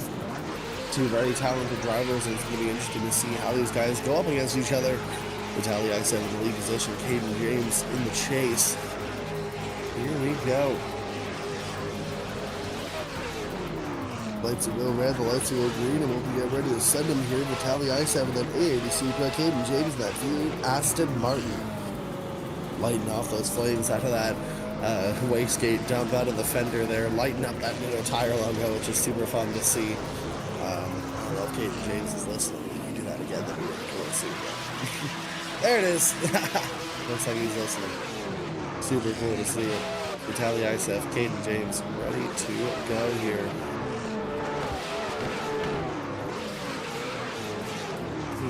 Different cars again, Japanese and British cars. Well, here we go. Vitaly Isev in the lead position. Caden James hoping to take down the Giant here as Vitaly Isev sends it in. Big initiation. Caden James trying to stick it right to the door. Managing to find that proximity through that second corner there. As he got through these outside clubs, transition through the east outside. Caden James right there, wheel to wheel. Look at that aggression from Caden James. Possible contact there as they transition to the last corner and finishing out the run stronger. Both of these drivers, absolutely a slugfest here, as both Caden James and Vitaly Isev putting their all on the track.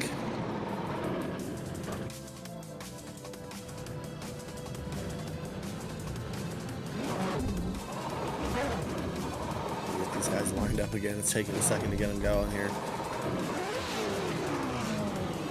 Alrighty, and here we go. Vitaly Isev to chase in Caden James. The lights go red, the lights go green. Caden James takes off in the lead position. Vitaly Isev ready to chase him in. Caden James lighting off nice and early. Big initiation, nice and tight to the inside clip. With Vitaly Isev trying to stick it right to the door. Look at that proximity. That aggression from Vitaly Isev is exactly what we expect from him as they come to the decel zone. Caden James, beautiful job in that lead position of Vitaly Isev, just absolutely pinpoint, perfect to perfection. Absolutely beautiful job from both of these drivers. Incredible performance.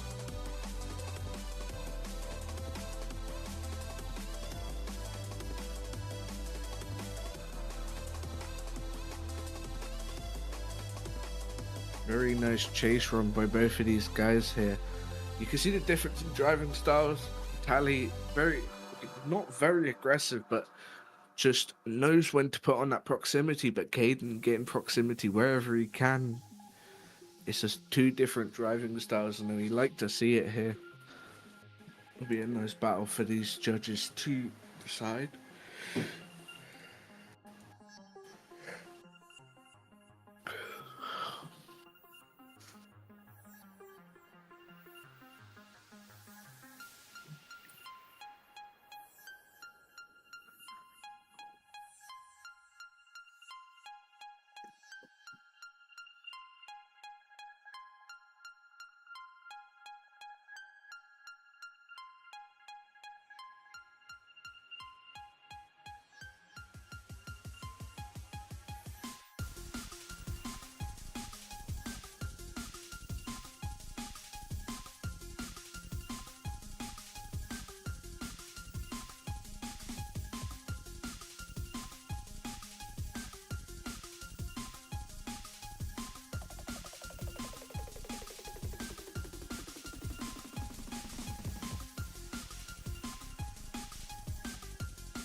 And here we go. Swipe him left for Vitaly Isev. Swipe him right for Caden James. 1, 2, and 3 unanimous decision. Vitaly Isev will get the win and send Caden James home. Moving on to the top 8, Vitaly Isev, definitely a fantastic showing. Next up, we have Cameron Mustard versus Kristaps Rasa. This is going to be one hell of a battle. Cameron Mustard, we already know, is super fast. It's going to be interesting to see how Kristaps can handle how fast that car is. Yeah, this is going to be very interesting battle. Here we go. Here we go. Cameron Mustard in the lead position. Kristaps Rasa in the chase. Cameron Mustard ready to fly through this course. Rasa, putting himself in a bad position in that chase position. Getting around that outside zone, though, is putting the pressure on now as Cameron Mustard just absolutely flying through this course. Look at that aggression. He's putting the throttle down exactly when it needs to be. Cameron Mustard just absolutely acing this course, but contact, putting Cameron Mustard in the wall.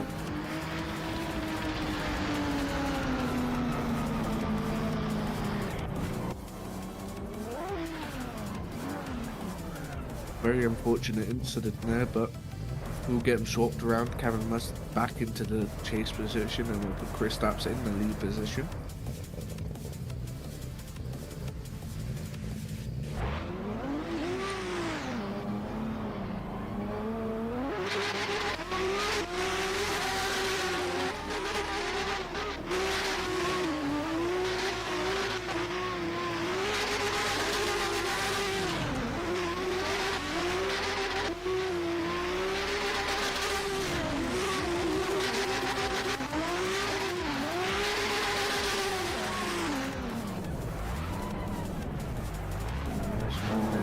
guys.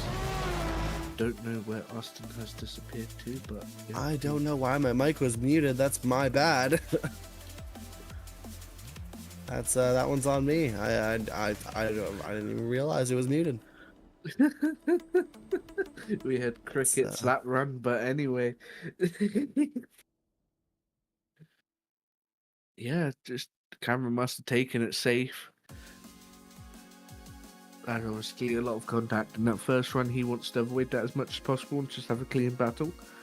So it's refreshing to see him take it safe and absolutely fantastic. Just the absolute pace of both of these drivers just flying through this track. yeah, and it's quite a tight track, and the speeds they're getting up to is quite good for how tight it is here.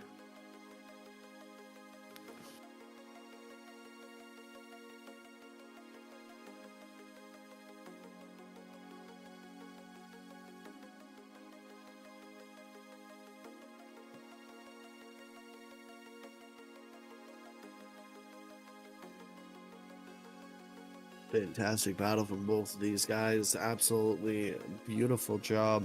But you know, Alex, you know, when there's not a lot to talk about on stream, you know what our fallback is.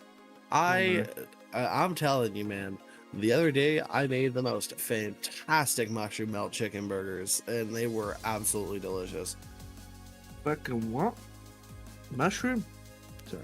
Yep, mushroom melt chicken burgers. I barbecued some chicken burgers and grilled some mushrooms, and then put them on top of the chicken burgers, and then threw some Swiss cheese on top and let the cheese melt through the mushrooms to the burger.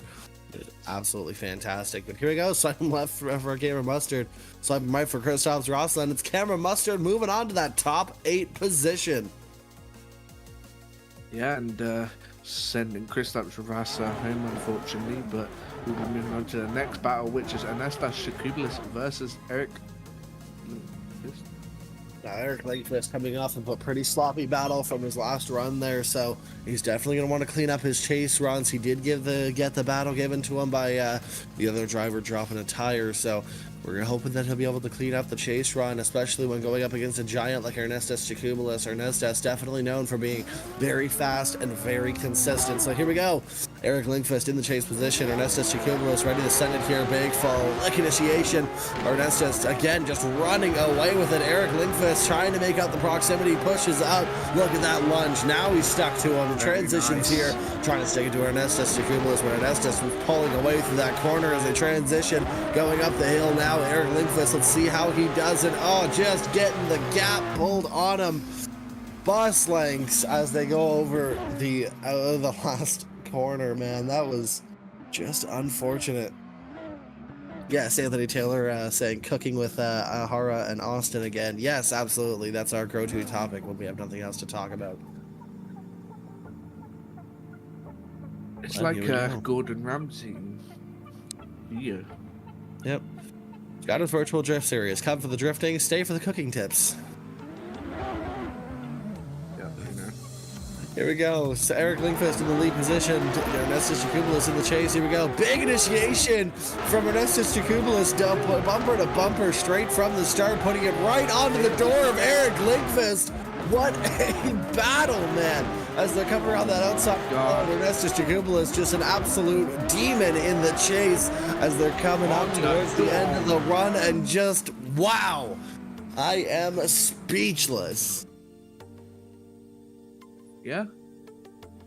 That initiation was wild. Just put it on his back bumper and was like, hello, I am here and ready to fight. Yeah, it's just what a battle between these two, and I feel like Lindquist was on a bit of a downer leg, you know. I feel like his car wasn't as fast as Anastas's, and he just couldn't keep that pace. And we saw this too with his battle previously. I mean, he did have a bit of a struggle trying to keep up with his lead driver. He did win that battle because the lead driver did drop the tire, of course. But we thought that was the end of it when it came to the reason why he was slower in the chase. It just turns out that unfortunately Eric Lindquist's car just doesn't seem to be up to snuff in terms of the pace of competition. So just doesn't quite seem to have it. He definitely can hold the momentum, but when it comes to accelerating, it just seems to not have the guts as some other cars do, unfortunately here. And trust me, I drive an RB in my 14.3, so I know exactly what that's like, Eric Lindquist. Don't worry about it. It happens. It happens to the best of us.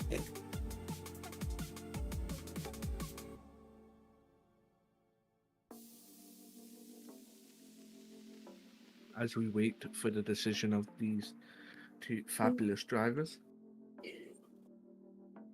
And you know what's even better than like anything on earth? What's that? Just a simple bacon cheeseburger. Oh, absolutely. You cannot go wrong, but I will say you have to garnish it a little bit, you know? Like, you have to throw some veggies on there. I say bacon cheeseburger, single slice of romaine lettuce, not romaine, sorry, iceberg lettuce. You get 2 slices of tomato and a couple of red onions, and then you throw a little bit of honey mustard on there, and you got yourself an absolute mouth-watering burger for sure. Not me about to expose myself as the weirdest mother word I can't say on the stream, because I put olives on basically everything I eat. And that is why, don't know why you would do that. Just horrible.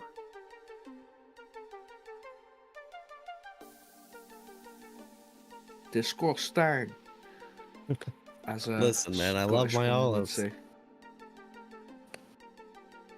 Olives are absolutely amazing. I love green and black olives. Although black olives typically I only put on like on things, you know. Green olives I can just munch them, but the black olives they have to be on like a pizza or on a sandwich or on a burger or maybe in some nachos. And half of the chat has left.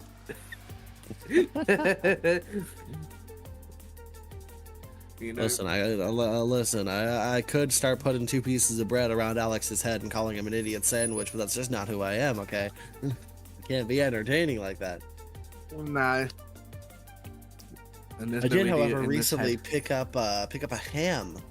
I was excited to see them go on sale because it's what's nice is that in Canada here we do Thanksgiving here in October instead of November. So because Thanksgiving's coming up, all of our turkeys and hams have started going up and going on sale. So I've managed to pick up a ham, nice big chunky one, and I can't wait to start cutting into that thing and figuring out some recipes to do with that one. The way you guys talk about ham is way different than we do in like the UK and stuff. Like, you say a ham, we say like I've got some ham.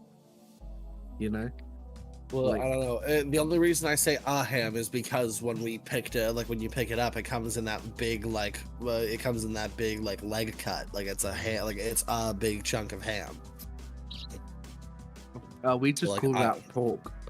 So like for me, because that's the thing pork. Is that it's ham because of the section of meat it is, right? Like I picked it up, it is a ham, but then once you cut it up and serve it, then it's some ham.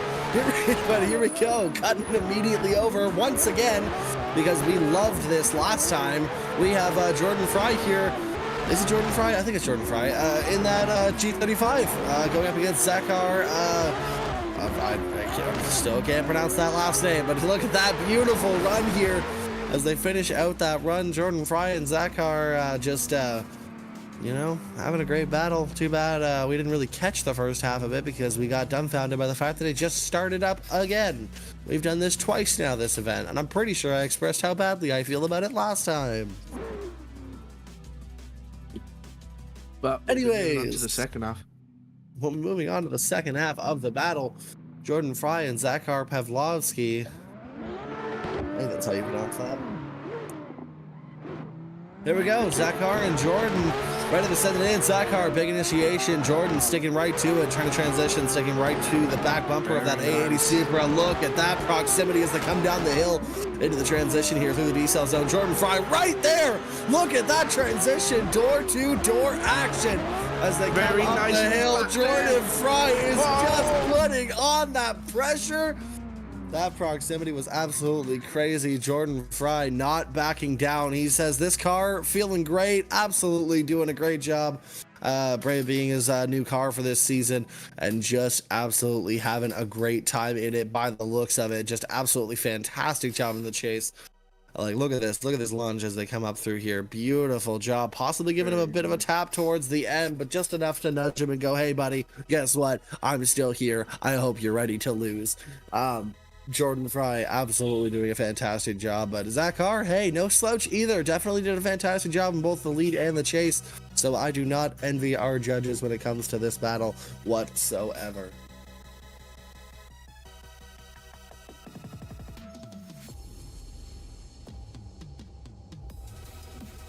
And you know, we might get a call for this run, and we might know the winner last run, but I do not. You know, but yet. at that point, that's just that's like a hope, you know.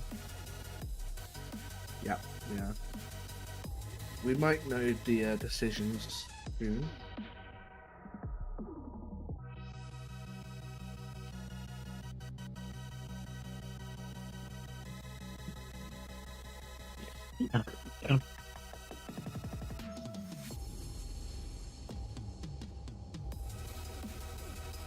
Oh, actually, Alex, I have another one to tell you about.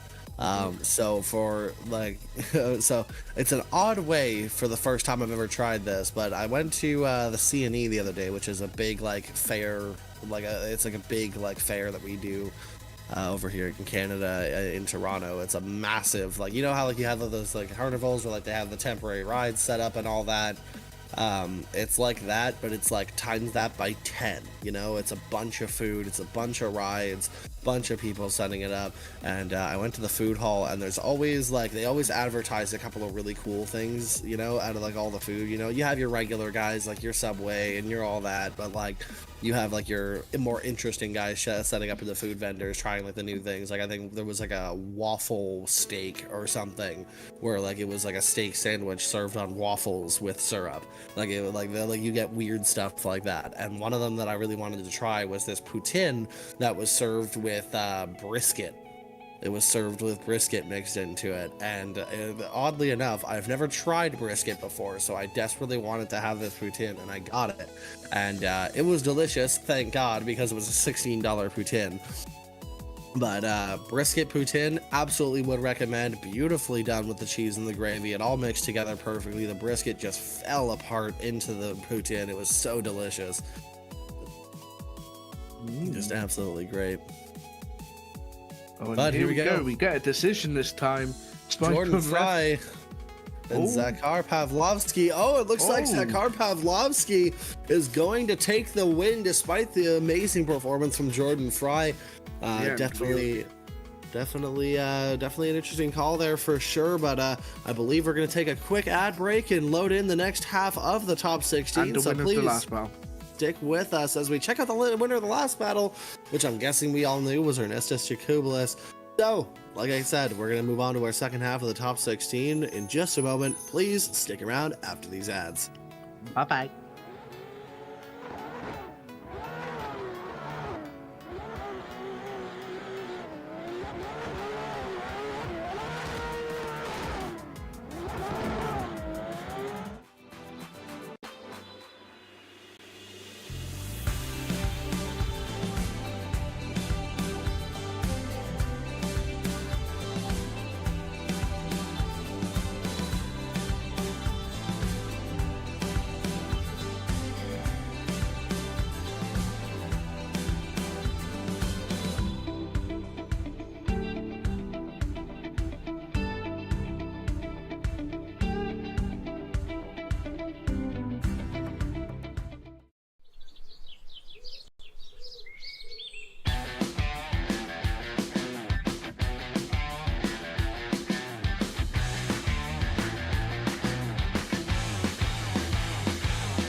escape, girl, tonight.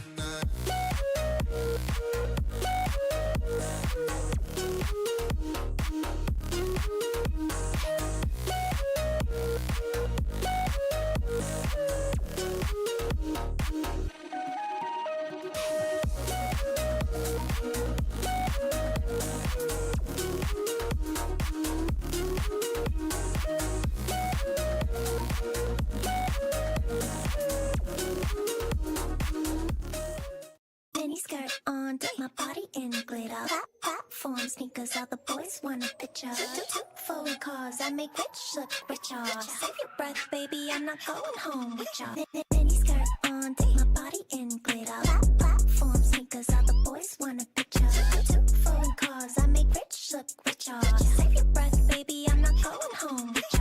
Mini skirt on, on, on, on, on, on. Two forward cars, I make rich look.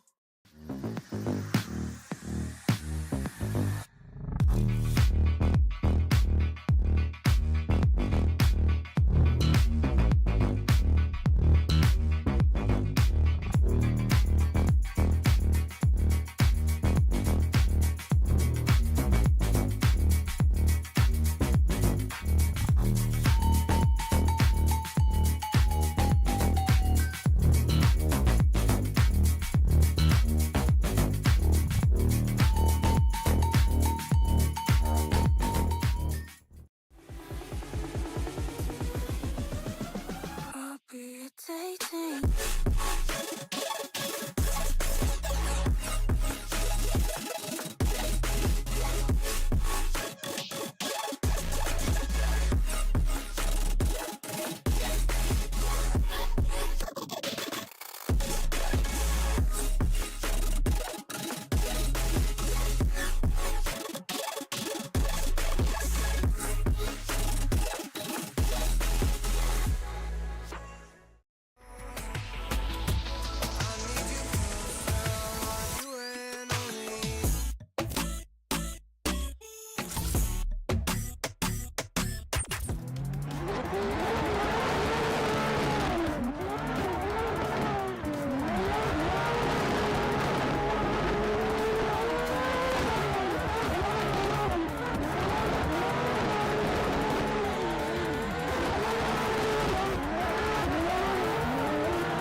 versus Studzinski.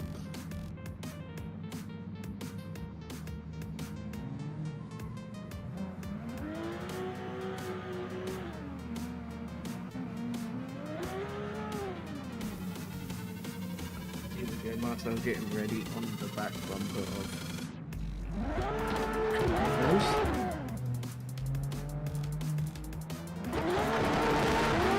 big quick initiation from Kobe Wells. Marcel doing the best job to try and keep onto the ball, but there's a bit of ground, a bit wobbly lead there from Kobe. But Marcel coming through, Kobe have a nice lead run so far, but Marcel diving in onto the door, but contact is made and Kobe Wells go flying into a wall. Big crash there from both of these drivers.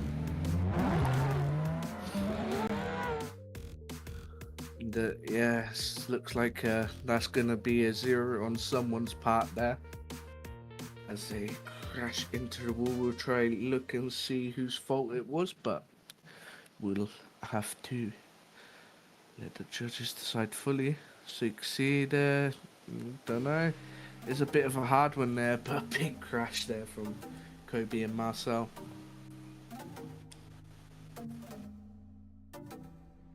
As we start waiting for the judge's decision, but both of these guys putting in the work. Kobe had a nice chase run, so there we go, very nice chase run by Kobe Wells there. Sadly, it ended, his lead ended like that and the same, so. But we'll be waiting for the judge's decision as they contemplate and give their opinions on who will win.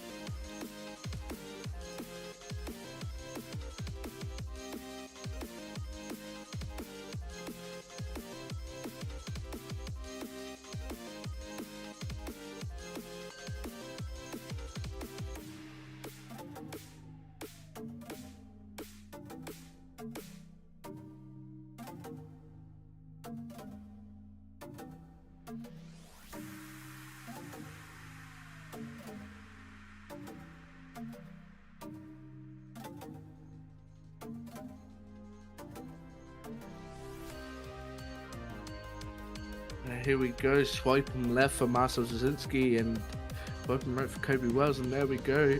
Unanimous decision. Marcel Studzinski gets the win and sends Kobe Wells home.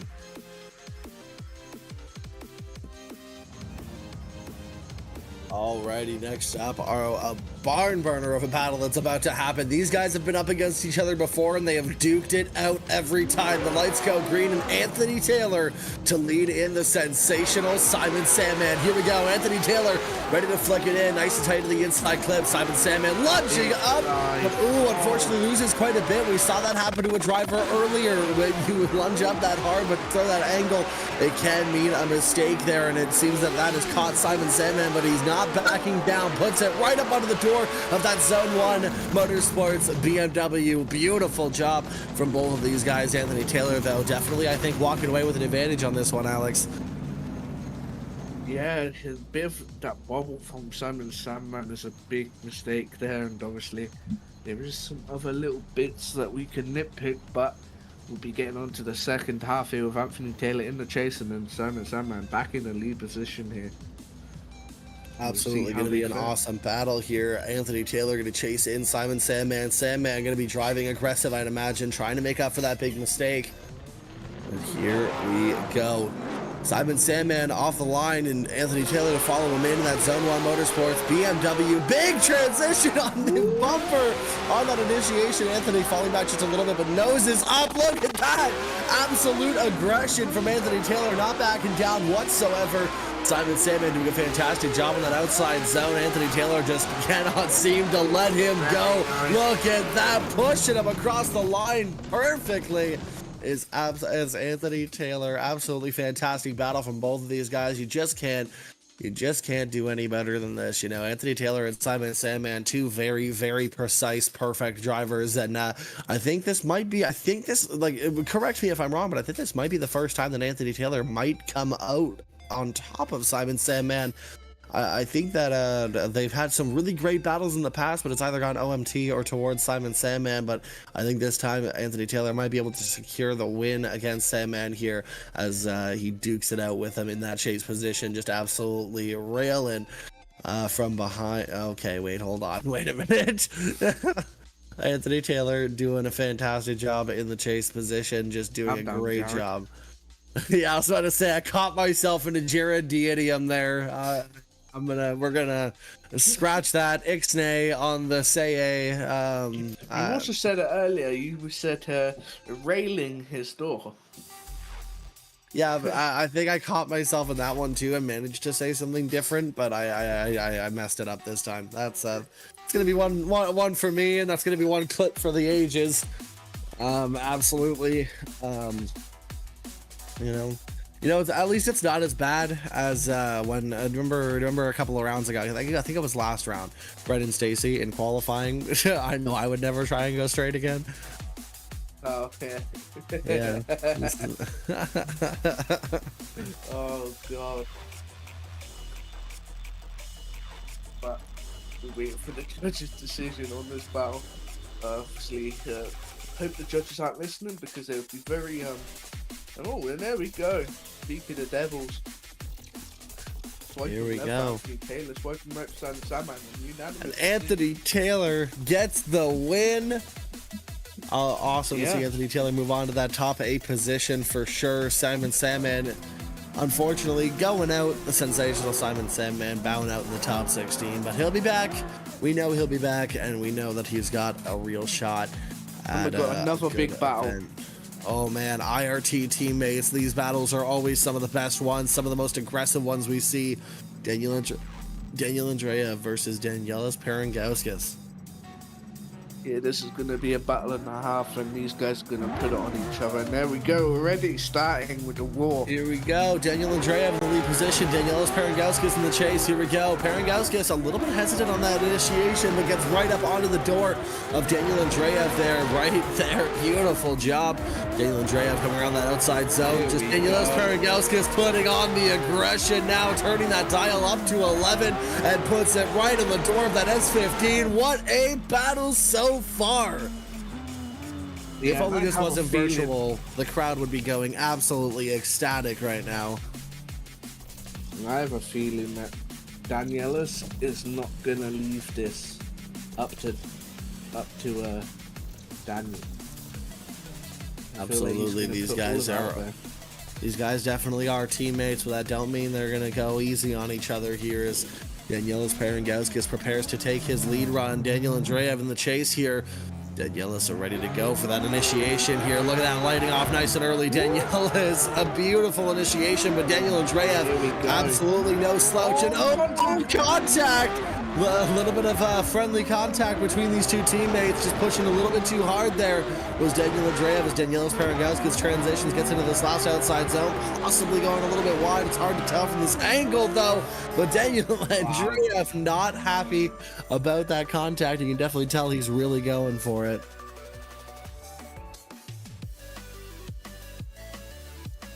Yeah, and both of these drivers pushing as hard as they can, but obviously maybe pushed a bit too hard there for Daniel Andreev, but we'll have to see.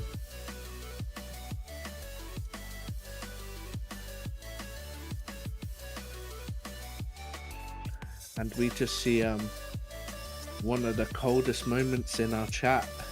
Lindquist put a while ago, only Swede left is Sandman, put my hopes on him, and then Anthony Taylor just now said sorry mate at in Eric Lindquist. So that's gonna cold moment there by Anthony Taylor.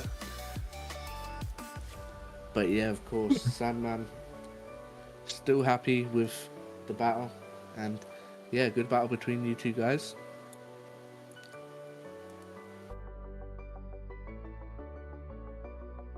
Absolutely solid battle between all of these guys. I think Anthony Taylor, Simon Sandman, and then Daniel Andreev versus Danielis Perungauskas. We've just got a bunch of heaters going at. And Anthony Taylor isn't going to have an easy battle again because he goes against Marcel Studzinski in the top 8. Oh man, that's going to be one hell of a battle. But here we go. Swipe him left for Daniel Andreev, swipe him right for Danielis Perungauskas. That's 1, 2, and unanimously Daniel Andreev just squeaks by with the win, which is definitely an interesting call. We might have to bring a judge in here just because that contact looked like it might have sealed the deal for Danielis. So let's see if we can get a judge in here. Here we go. Another big battle, Marco Rourke versus Darius Ostraka. This is going to be a big battle.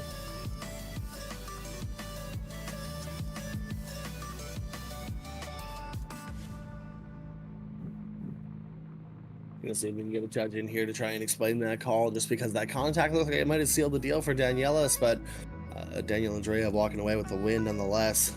I think it might be something to do with that inner clip again. It's possible for sure. But here we go. We have Tyres Tire here. One of our judges ready to explain that. So if we go back to this battle here, I think most people were looking at that contact thinking that it might have sealed the deal for Danielis there. So what's the deal there, Ty? What are the judges thinking? What did they see that we didn't? Yeah, so what sealed the deal was Perungauskas braking mid-zone to try to settle his car inside of it, and it slowed his car down. Andreev's line in the chase was just fine, and because of Perungauskas selling mid-zone where he shouldn't have, it caused Andreev to hit him. That was the deciding factor. Okay, well, we appreciate that explanation. It was a little bit harder to tell on stream, but definitely glad to have the insight of one of the judges. So thank you very much, Ty Mclellan. You can go ahead and head back down to your chat there. Yep, no problem. Alrighty, it's always nice to have those judges in here ready to help us out and give us some explanations on the call. Yeah, it was actually a little bit harder to tell if there was contact there because of braking. It didn't really look like braking from up here, so I'm glad we had them to come in and explain that for us. So now we can get over to this really awesome battle that's about to go down. Marco Rourke and Darius Ostraka. Two very, very heavy hitters, Marco Rourke and Darius, doing very phenomenal jobs respectively. But here we go, Darius Ostraka right there up the back end. Look at that, putting that bumper on the initiation. Marco Rourke doing a fantastic lead job, but Darius Ostraka all over the door of that A80 Supra transitioning. Look at that aggression from Darius transition yields. Oh, bumper to bumper, possible contact. Marco Rourke takes it in his stride and finishes out. Says, ain't nobody gonna break my stride. Ain't nobody gonna slow me down. Darius Ostraka was all over the back end of Mark O'Rourke. What a Absolutely run there from both fantastic job, man. drivers. Yeah, it's just, wow. What a battle from both of these guys. Mark O'Rourke ready to chase in Darius Ostraka now as the lights will go red, the lights will go green, and we will be ready to send it Driftland. Here we go. Let's go red and they go green. Here we go. Darius Ostraka ready to lead in Marco O'Rourke. Darius with that big full leg initiation. Nicely done on that inside clip. Marco O'Rourke trying to nose up now, get through this outside zone, coming down the hill. Marco O'Rourke seems to be lacking a little bit of that proximity, but there we go. Noses in, trying to stick it to the door of that S15 transitioning. Oh, wow, way close there is Marco O'Rourke trying to keep that proximity, but will it be enough, Alex? It was one hell of a run in the chase from Darius in that first run. So how do you think they compare? There was contact, I think, in that first transition for Marco O'Rourke from the chase position. So that could be another deciding bit. We'll have to have a look here. But was there contact between Marco O'Rourke and Darius? No, okay. So it was just a bit far away. It did look like he jumped back, but it could have been just him hesitating on that transition. But is Darius Ostraka, did he make contact there? It doesn't look like he did. I'm not gonna lie. He might have just got through that back bumper.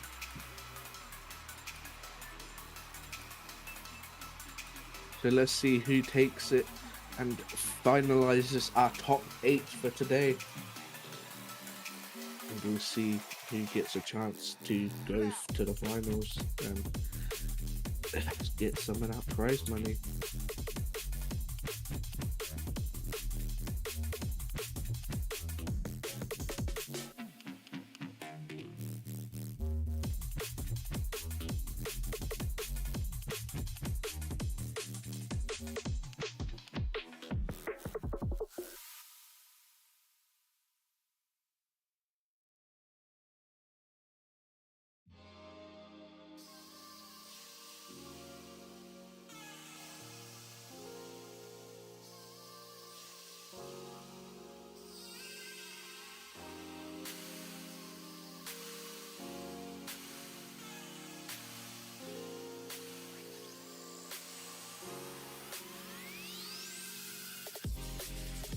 As we still wait for our decision here.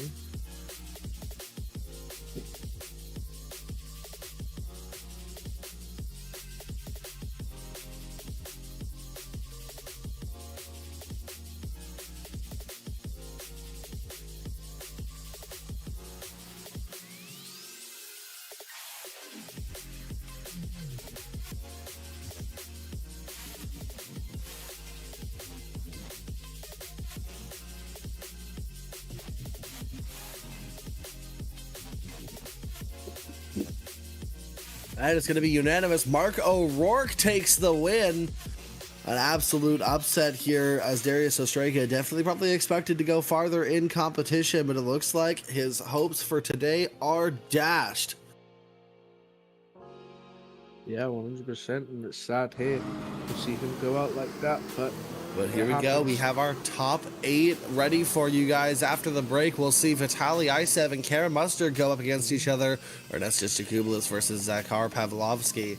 Marcel Studzinski versus Anthony Taylor. That's going to be a great battle. And Daniel Andreev versus Marco O'Rourke rounding out that top 8 as we get closer and closer to the end of the day. Stay tuned, ladies and gentlemen, as it only gets better from here.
girl tonight.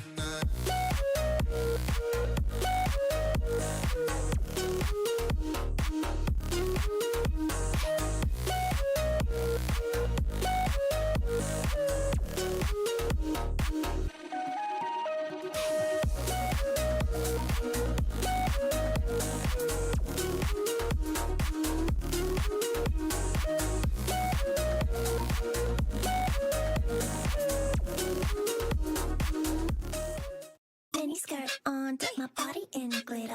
Platform sneakers, all the boys want a picture. Two foreign cars, I make rich look richer. Save your breath, baby, I'm not going home with ya.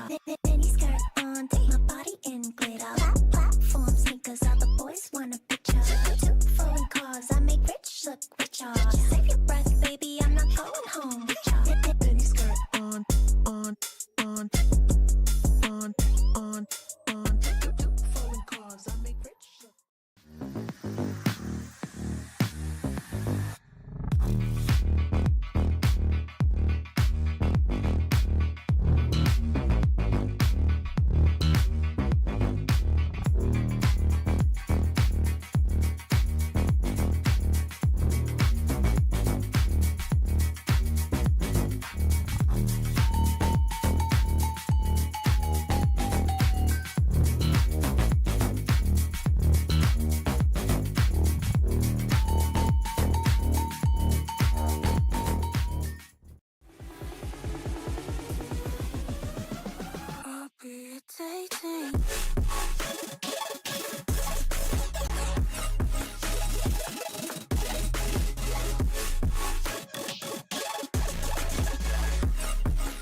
Here we go. We are back with Vitaly ICF in that lead position and Cameron Mustard in that chase. This is going to be a very good battle and a very tough battle for both of these guys. Both of these guys trying to go for that championship, so it's going to be a very interesting battle, and I know these guys are going to push it onto each other's door. Let's see what they will do.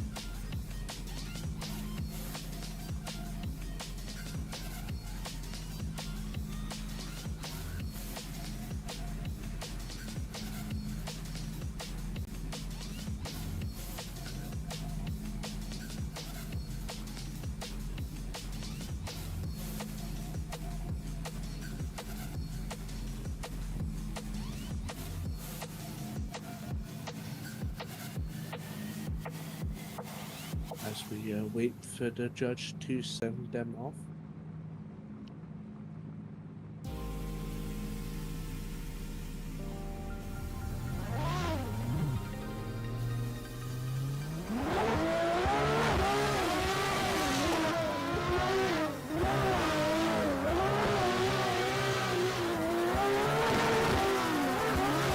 There we go.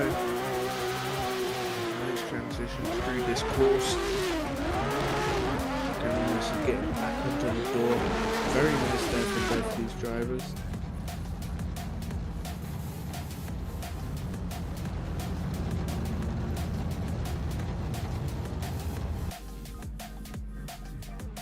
As Cameron Mustard takes that lead position, Vitaly will be in that chase position as well. As we see them go for the second half of this battle.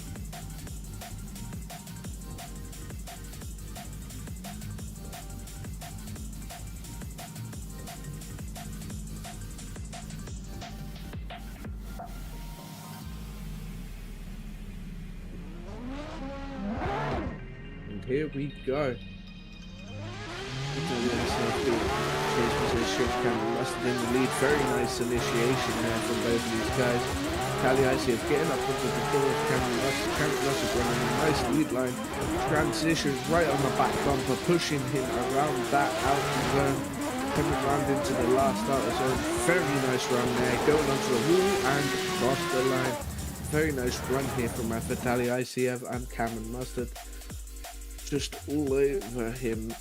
Cameron Mustard though, very aggressive in his chase run, but wasn't as close on the initiation as we would like to be, but is still there. Maybe a bit more proximity from Vitaly across the whole of the run, but Cameron Mustard seems to be matching angle a bit more, but the lead run seemed to be similar.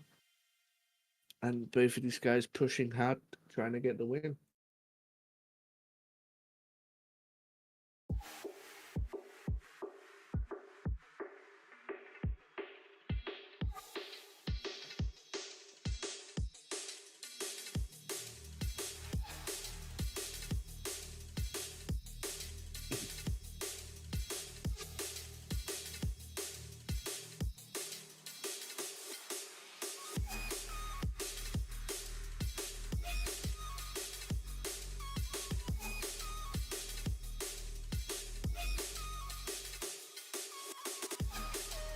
As we wait for the decision between these two guys.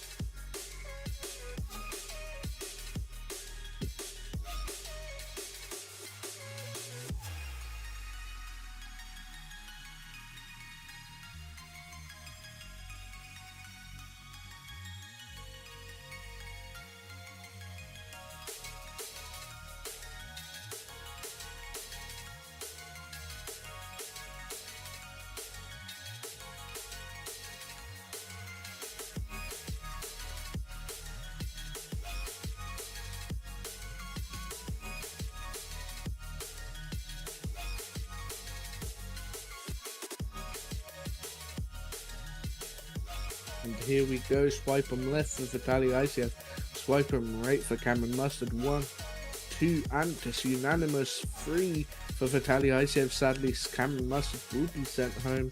And That's Vitaly unfortunate Isiev for Cameron Mustard. I'm sure he definitely wanted to go a lot farther this event. Vitaly Isiev, though, definitely proving to be quite dominant today. Yeah, 100%. This guy's pushing as hard as possible, but sadly coming a bit too short. Next battle in this, that's Kublas versus Zakhar Pavlovski.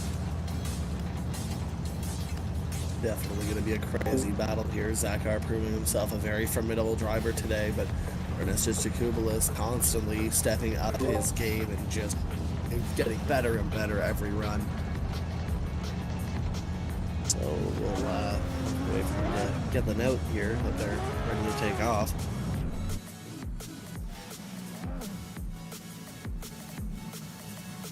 And here we go. Ernestus Kublas, Zakhar Pavlovski.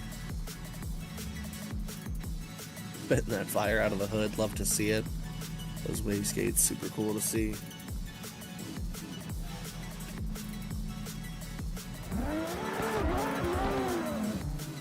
Alrighty, here we go. Ernestus Kublas in the lead position. Zakhar ready to follow him in. Ernestus sending it in. Big initiation. Zakhar going to try and make do in the chase. And look at that lunge. And oh, big contact. But they stay in it. Absolutely a wonderful show of talent when both of them can stay in it after a big hit like that. And actually both of them tapping that bank, almost going up onto it. But look at that. Finishing up the run stronger. Both of these drivers, Ernestus and Zakhar, definitely going to want to clean it up on that second run for sure.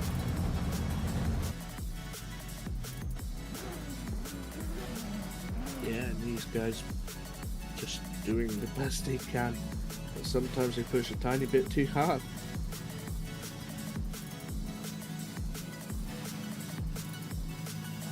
Alrighty, the lights that go red, the lights that go green, and Ernestus Kublas will chase in Zakhar Pavlovski. And here we go, Zakhar to lead in Ernestus. Here we go. Flying down the straightaway and ready to flick it in is Zakhar. Look at that big job on that inside clip with Ernestus right there on the door.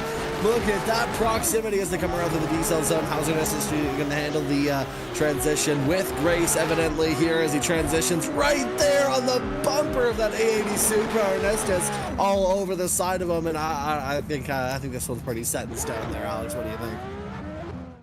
Yeah, these guys pushing very hard and giving us a very entertaining battle, but entertaining sometimes isn't the best for one of the drivers, and I think it showed here.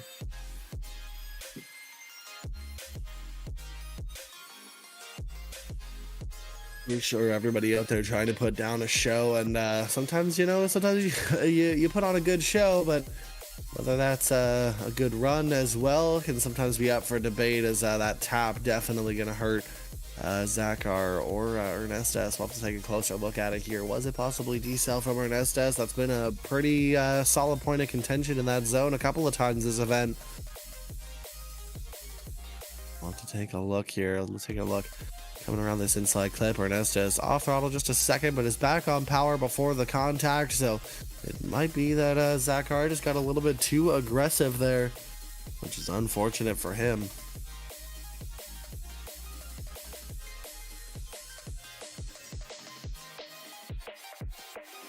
Yeah, we'll be waiting for the next battle and the judges' call here.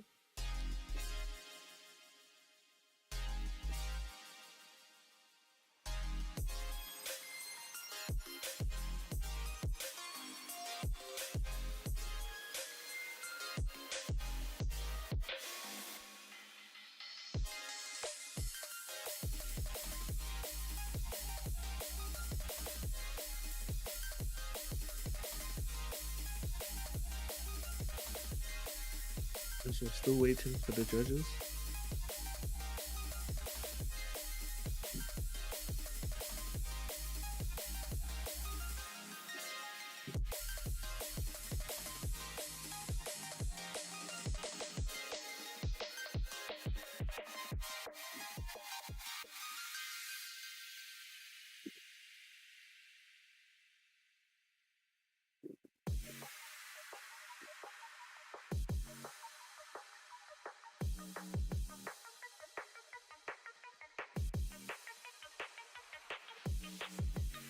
Alrighty, and look at that. Zakar Pavlovski takes the win.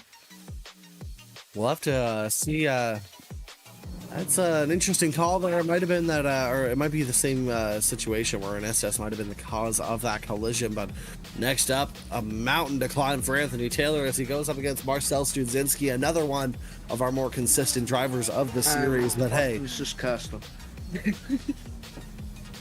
Oh man, that mountain climb rhetoric, I gotta stop using it, man.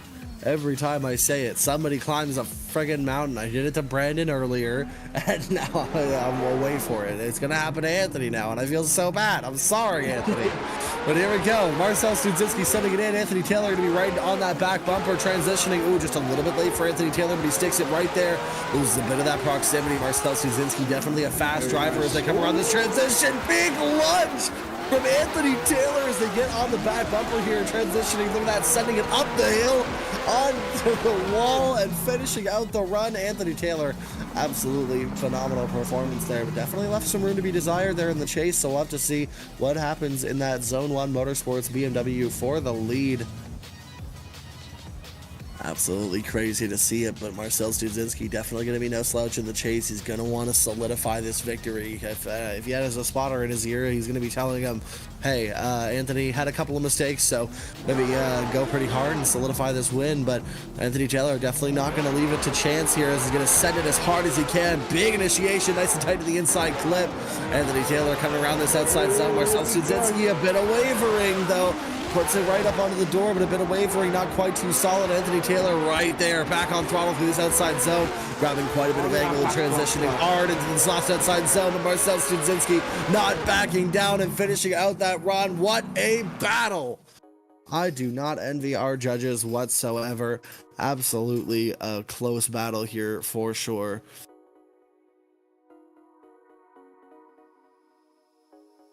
What a battle, Alex. 100%, and these guys are pushing as hard as they can, and I just, yeah, I don't know. It's speechless, really. These two guys are pushing as hard as possible, and I don't really have a answer to who's going to win, because there's a lot of factors here.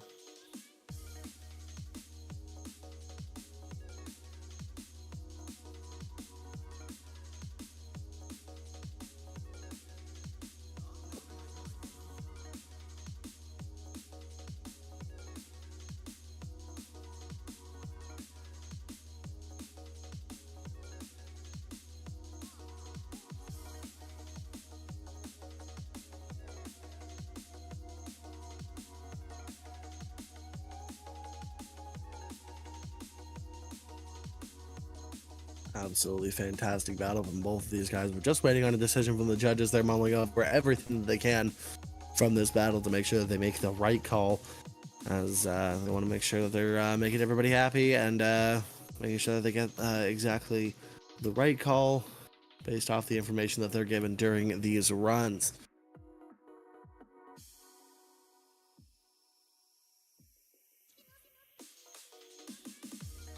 Yeah, 100%, and these judges trying as hard as they can to give us quick, precise calls, but sometimes it's a bit too hard.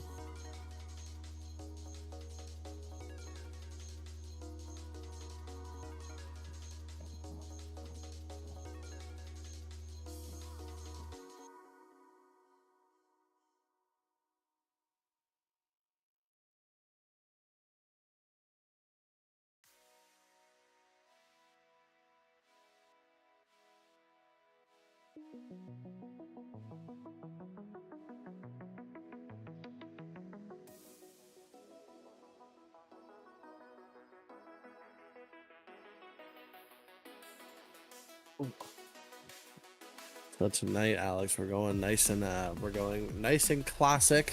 We're gonna fry some ham, and we're gonna do some baked potatoes and a nice Caesar salad to top everything off. It's gonna be a nice, just classic meal tonight.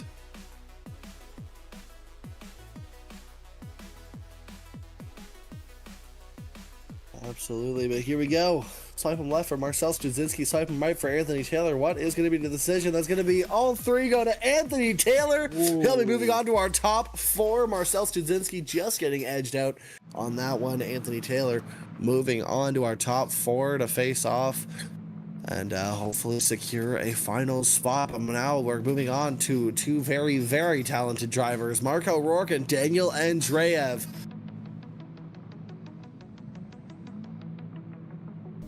Daniel Andreev here in that IRT S15, ready to be followed in by that A80 Supra of Mark O'Rourke. Yeah, there's going to be another interesting battle here. Obviously, Daniel Andreev has just battled his teammate, so he's going to be all fired up and ready. So let's see what he can do here. There we go, Daniel Andreev ready to send it. Big initiation with Marco O'Rourke closely on his tail. Look at that transition between the first inside clip and outside zone one, dude. That was the craziest transition I've seen yet. Marco O'Rourke is not backing down. What a run so far in the chase. Marco O'Rourke all over the side of that IRTS 15. He knows he's got to bring it. He knows that Daniel Andreev is the giant. He knows that he's got to be David versus Goliath. He's absolutely stuck to the back end of that S15 through that whole run. I'm going to go ahead and say it. I think that's the best chase run I've seen today. That inner clip 1 to outside zone 1 transition was just pinpoint perfect, Alex. Yeah, and that was just insane from Marco O'Rourke there, bringing out a James Dean in him. Absolutely, but here we go. Let's see if he can bring it on the lead too. Big snappy initiation coming over that inside clip. Daniel Andreev nosing in as well. Ooh, but a bit of contact there as Marco O'Rourke laying flat on the throttle, getting into this next outside zone. And Marco O'Rourke over-rotates. Oh, with a huge performance in the chase, he throws it all away in that lead run. That's going to be unfortunate, Alex, as I think this might just go this one way here. Oh, that is just unfortunate. Looking back at the replay here, watch that right side. Marco Rourke comes in towards the decel section, and it just looks like he rotates the car just a little bit too much to hang it out there, and Daniel Andreev has just nowhere to go and taps his front end there. That is just unfortunate for Marco Rourke. He put on one of the best chase runs of the day, and just unfortunately let it fall apart on the lead. That transition was just absolutely stunning to watch. But Marco Rourke, unfortunately, throws it away, man. What are you doing? Mark, man. What is happening? Hi, Mark. Mark is usually the most consistent, one of the most consistent guys out here, and definitely a very aggressive driver. So it just sucks to see him take himself out like that. And I know he's not going to be happy about that. He's going to be in the paddock, probably kicking himself just a little bit. And going, damn, you know, I could have had that. I had that chase on lock, best chase run of the night, and definitely could have had that if it weren't for that lead for sure. But I think because of that, it might go one of two ways here. I feel very bad for Marco Rourke, but I imagine we're going to cut to the judges' screen here in any moment now. That Supra is now on the way to the scrapyard.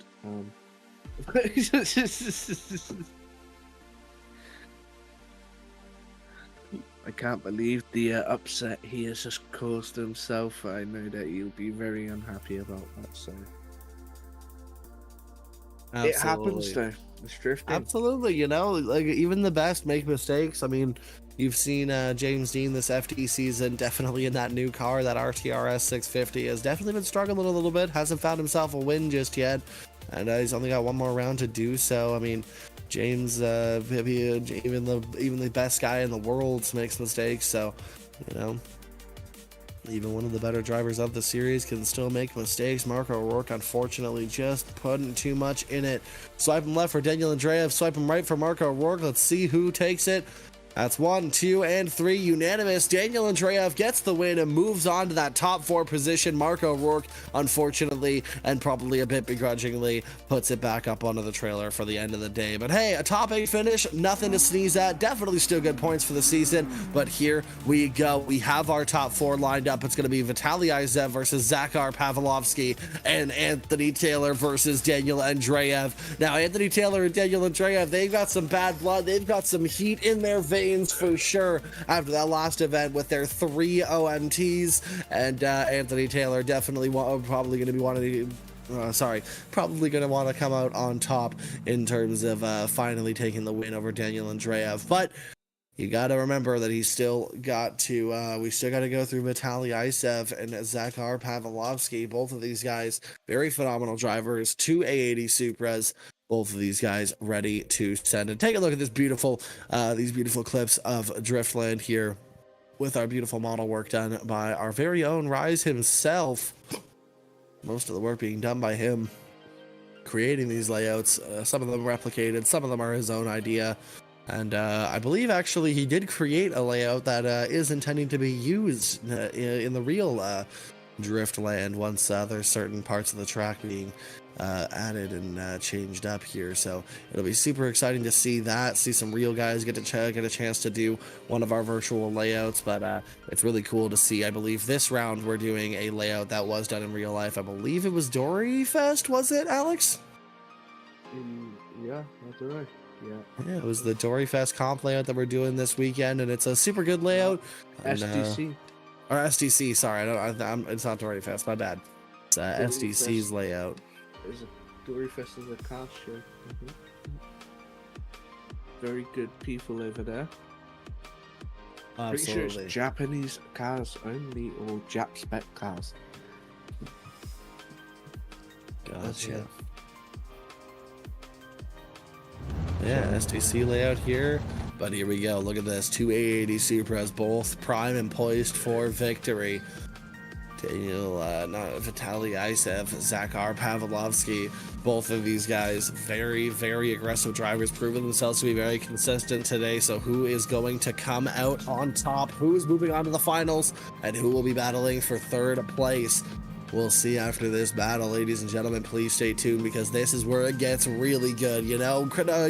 Top 32 is great, but like it's easy to kind of like, just kind of keep up with it and not be invested too much. Then you get top 16. Those are some of the really nitty gritty battles, the people who are really fighting to get into that top 8 position. Then top 8's where it gets like really exciting. You have some of the best really showing up and showing out. But then top 4, this is where we start deciding it's serious. This is where championship points come into play. This is where these guys have been fighting all day and want to let it all out on track. This is where it's going to get tight. This is where it's going to get crazy. So please, ladies and gentlemen, stay tuned. Please stay with us because this is going to get crazy. Vitaly Isev and Zakhar Pavlovski about to take off for their battle. And yes, Eric Lindquist, it was the last round of SDC. This track is the SDC track. I made a mistake saying it was Doryfest. That is on me. I'm Canadian, so I get an excuse. I'm thousands of kilometers away from these events, so I sometimes get them mixed up. But here we go. Vitaly Isev and Zakhar Pavlovski. Both of these guys ready to send it. Rise, that light tree. He is going to be the one to send him here. You'll see those 1, 2, 3 red lights, and then that 4th one's a green light, and that is their cue to send it. So here we go. Vitaly Isev, Zakhar Pavlovski. Here we go. Vitaly Isev in the lead position and Zakhar in the chase position. Vitaly ready to flick it in. Big flick initiation. We love to see it around that inside clip. Zakhar right there. Bumper to bumper. Nosing in. Sticking it right on the front wheel of Vitaly Isev as they transition to the decel zone. Nosing in. Putting that pressure on to Zakhar. And look at that. Maybe a bit of contact there. He's just absolutely railing. Absolutely just on rails. Just Zakhar is crazy, man. He nearly did it again. But yeah, that was an insane battle. Zakhar being... Anthony Taylor calls it the sorry land, buddy. If you say that again, I'm gonna make you sorry.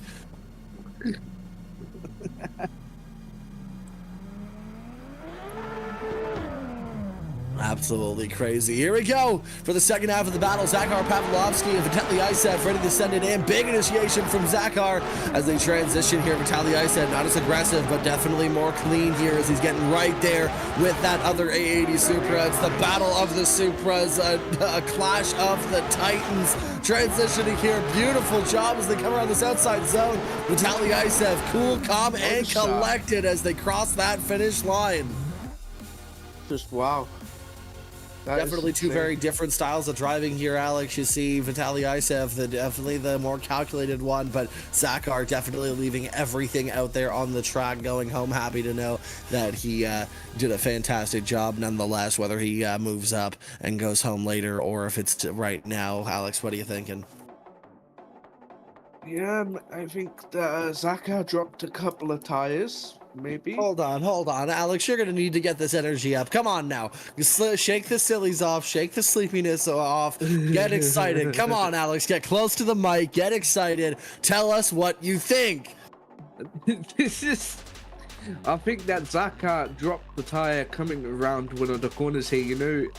Coming through here, you can see nice proximity from Zakhar. Nice transition. They come around this corner. Bit of a tap there from Zakhar.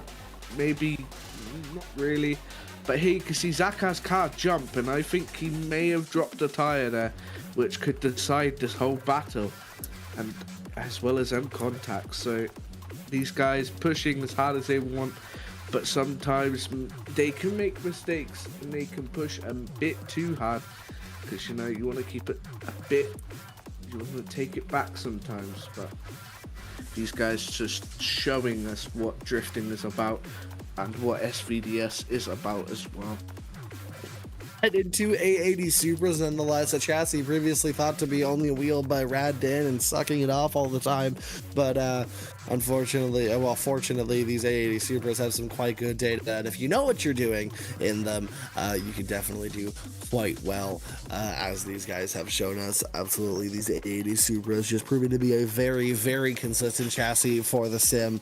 So it's really cool to see them go at each other, you know, especially when, like, you know, these cars are basically the same when it comes to the data on them. So it's cool to see these battles because it is driver versus driver. It's nothing to do with the car. It's possibly setup, but it's definitely driver v driver here. Swipe him left for Vitaly Isev, swipe him right for Zakhar Pavlovski, and that's 1, 2, and 3. Vitaly Isev moves on to the finals. We have at least one IRT member in there. Now we move over to Anthony Taylor and Daniel Andreev to see if we can make it 2 IRT members in the final. But Anthony Taylor in that Zone 1 Motorsports BMW definitely going to try and play spoiler here and make sure that he has a shot at that final spot, that number 1, that big gold, that top step of the podium. Anthony Taylor ready to send it in behind Daniel Andreev and put on the chase run of his life. Will that Zone 1 Motorsports BMW be able to keep up, or will that IRTS 15 to prove to be fast here?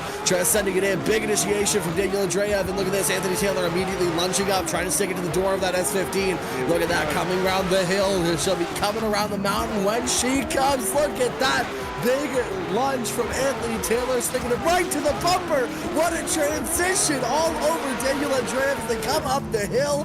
What a run. Maybe lacking a little bit on the start of the run from Anthony Taylor, but definitely closing the gap towards that second corner and just doing a fantastic job. Let's see how he does in the lead. Daniel Andreev, maybe a little bit phased right now. He's like, damn, I did not expect that BMW to be fast with me.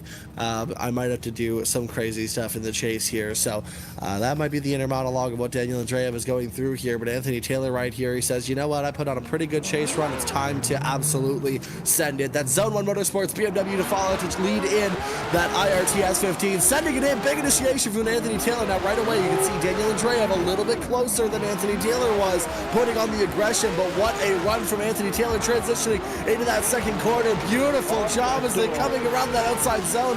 Daniel Andreev though all over him as he follows through on that door of that Zone 1 Motorsports BMW. What a battle! Just let the silence speak for itself. Oh, man, what a run from both of these guys. Daniel Andreev and Anthony Taylor both putting it absolutely all out on track. Just what a run. I think definitely Daniel Andreev possibly had the chase run down, but I think Anthony Taylor might have possibly just about thrown a better lead than Daniel Andreev did, close to the inside clip, sending it out right there on the outside line, exactly where you want to be, nice and deep through this section, not putting it on the concrete, and just doing a fantastic job. However, Daniel Andreev, you can't sleep on the lead either. He did a pretty good job out there, but I think Anthony Taylor definitely putting on the door. He says, I'm not going to let what happened last time happen again. You know, Daniel Andreev, that very iffy move where he tried to definitely angle up and then pull a gap on Anthony Taylor. Anthony ready for it in every instance this time, making sure that he doesn't get caught out by a trick like that again. So Anthony Taylor definitely doing a fantastic job sticking to the door of that IRTS 15, and Daniel Andreev out here just showing that he still can drive straight up and do really good here. So we're really excited to see who takes the win here. And the other reason I'm talking so quiet right now is because I'm trying to conserve that yelling for the battles here, because we'll quickly run out of voice if we continue to be screaming like that. So and as Anthony said, the land of apologetic. You know, how does that make you feel, Austin? That makes me feel great. The fact that us as Canadians were known for saying sorry a lot just means that we're, you know, known for being good people. So have fun. Until you actually go to Canada. Have fun living in terrible people land, aka America. Ooh. Come on, he knows I'm not wrong. Come on now.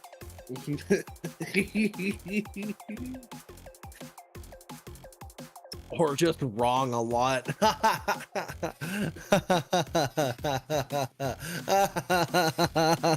An American calling somebody wrong. That's funny.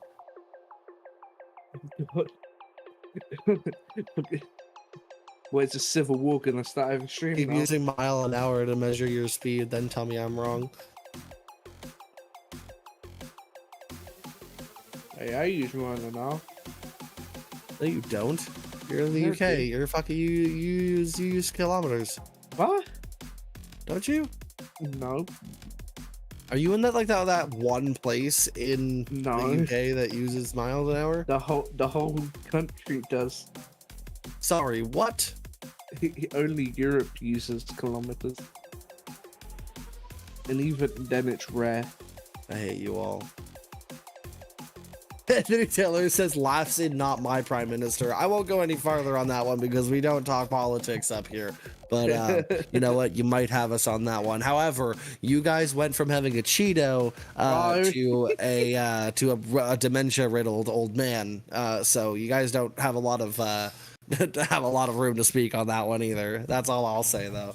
And it's gonna be it one more time. So we're gonna have to run it back with these two guys.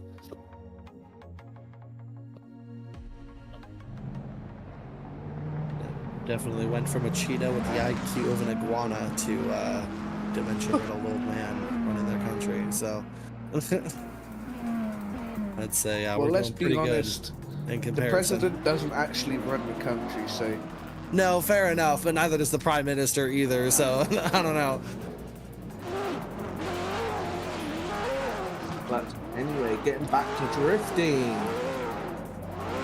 Absolutely right. Daniel Listen, we're not Andrea. actually talking politics. We're poking fun, I think. But we are gonna go one more time. Anthony Taylor and Daniel Andrea, both of these guys, gonna send it here. We're already sending it. You guys are gonna kill my voice. Daniel Andrea in the lead position, sending it in. Anthony Taylor right there from the get-go, bumper to bumper. I cannot. I'm pretty sure their bumpers were inside of each other on that transition. Anthony Taylor not letting it back down. Oh my God, Anthony Taylor right on the door. He is just stuck to Daniel Andrea. Now this is reminiscent of the Marco Rourke chase. I think that might have topped it though. Absolutely fantastic. Now Anthony just has to not let it go on the lead run. He could have a chance at taking down the giant, but Daniel Andreev is not gonna let it go down easy. He is going to fight with every single bit of yellow and blue on that car. He is gonna push as hard as he can. Anthony Taylor in the lead position. That's zone 1 BMW. Beautiful paint job here as he sends it in to see if he can do even more beautiful driving. Sending it in beautiful. Oh, Daniel Andreev lunges in. It's contact before the outside zone. Daniel Andreev puts it a little bit too aggressive into the door of Anthony Taylor. Anthony doing a fantastic job in these outside zones. They're coming around that final edge of the course. What a run! Oh man, I'm losing my voice. You can hear it when I yell, but look at this contact here. You can see Daniel Andreev just comes in too aggressive as Anthony Taylor gets out to that outside zone. Now the judges might be looking at that a bit closely because we have had a couple of instances where contact in that zone is actually the lead's fault because of slowing. But I don't know, Anthony Taylor looked like he was on throttle to me. And I don't know, man. This could go one of two ways. That chase run, absolutely fantastic from Anthony Taylor. Look at that transition, bumper to bumper, no contact necessary. Just absolutely dominating in that chase run from Anthony Taylor. And I mean, even if Anthony somehow loses this because of that contact, I think that he'll go home happy knowing that he just put down the best run of the night. Guaranteed, absolutely signed, sealed, delivered straight to your door to show you guys exactly what drifting should look like. Look at that. Like where else are you gonna see driving like this, man? Like, I mean, are you maybe Drift Masters? You'll see some good driving there, but I mean, like, this is absolutely like next level. That's the thing about the sim, is that you can get ballsy, you can get crazy in that chase position without worrying about wrecking a car. But right here you can see, take a look. Look at that transition. Their bumpers were practically inside of each other. I'm not sure how Anthony Taylor managed to not hit him, but that lunge was the craziest lunge I've seen all day. That right there was so absolutely crazy. I'm getting the hiccups now because I've been yelling too much. That's going to be fun for the finals. But Anthony Taylor, just absolutely fantastic job, man. You cannot deny. But here we go. Swipe left for Anthony Taylor. Swipe right for Daniel Andreev. Who's it going to go to? That's 1, 2, And it's unanimous. Anthony Taylor goes to the finals. Daniel Andreev, don't count him out yet. He still has a shot at third place, which we'll see right here, right now. But Anthony Taylor has a shot at the win in that Zone 1 Motorsports BMW. We'll see him over in the finals. But for now, let's cut it down to Daniel Andreev. And it's going to be Zach R. I forget his last name. Oh man, Zakhar, oh there we go, Pavlovski just ready to send it against Daniel Andreev. Man, either way, I mean, like, this could be crazy for the finals, man. Anthony Taylor versus Vitaly Isev. I mean, if he can put it up that hard against Daniel Andreev, I think Vitaly Isev, not saying Vitaly Isev is any worse than Daniel Andreev, but I think that if Anthony can put that performance on with Daniel Andreev, then I think he'll be able to walk around with Vitaly Isev and have a good time. So I think that we can have a good final here, but let's see, Daniel Andreev, Zakhar Pavlovski, who's going to take home that third step of the podium. Now keep in mind that for these last two battles, we are not going to tell you who wins them if we get a decision. We are just going to move on, because when we go down to the podium at the end of these battles, we will tell you there who takes home the podium. So, Zakhar Pavlovski, Daniel Andreev, almost for fun here, sending it in. Daniel Andreev, big initiation. Zakhar Pavlovski coming through the smoke, lunging right up on that front wheel, almost wheel-to-wheel contact as Zakhar is just right there with Daniel Andreev. A little bit away from here, but he's sticking it right to the back of that S15. Transition and coming into the end of the course there. Beautiful job firing up the hill. What a run from Zakhar Pavlovski with Daniel Andreev. No sledge either. You can't have a good chase without a good lead, and Daniel Andreev definitely put one on for sure.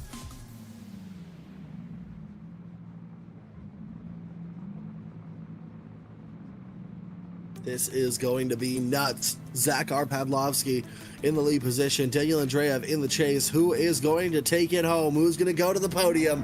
And who's going to be sitting on the sidelines here? Here we go. Zakhar Pavlovski, Daniel Andreev ready to send it here. Zakhar, big initiation with Daniel Andreev right there on the bumper. A little bit of a hiccup there, but sticks it right to the side of that A80 Supra. Daniel Andreev is not backing down, but Zakhar Pavlovski putting on one clean lead run. A clinic in that lead position here as Daniel Andreev is right there on the bumper and pushing him through the last corner. What a run. Oh my man. God. If we get a decision, once again, please keep in mind that we are going to take it down to the podium. We are not going to tell you who takes the win on this battle if we do get a decision. Obviously, if it's a one more time, we'll tell you that and we'll send him again. But if it's a decision that we get, then it's a podium. You'll have to wait till... Man, I gotta rest my voice before this finals battle, Alex. Tell us your thoughts. This is just insane. Wake up, Alex. Wake up! Yeah, every single round, right? Like, this is real talk. Every single round, the driving gets better and better and better. And we always defeat all the guys out there that say, this track isn't good enough for big tandems, this track is too slow, yada yada yada yada. Look at what's happening right now. We've got some of the most entertaining battles you can ever think of on a track in Scotland that has been built just for drifting. Could you not get any better? I think people need to stop doubting and just get with it, because this is going to keep going up and up and up, and these drivers are going to keep getting better and better, and one day this is just going to be at a level that you cannot understand right now. So let's get the finals on, and let's see if we have a decision for this battle, and we'll move on. So let's do this. Absolutely intense battle for third here with Daniel Andreev and Zakhar Pavlovski both just going at it as hard as they can. Just incredible from both of these guys. I mean, I'm left speechless every round that we do this. It's just insane, man.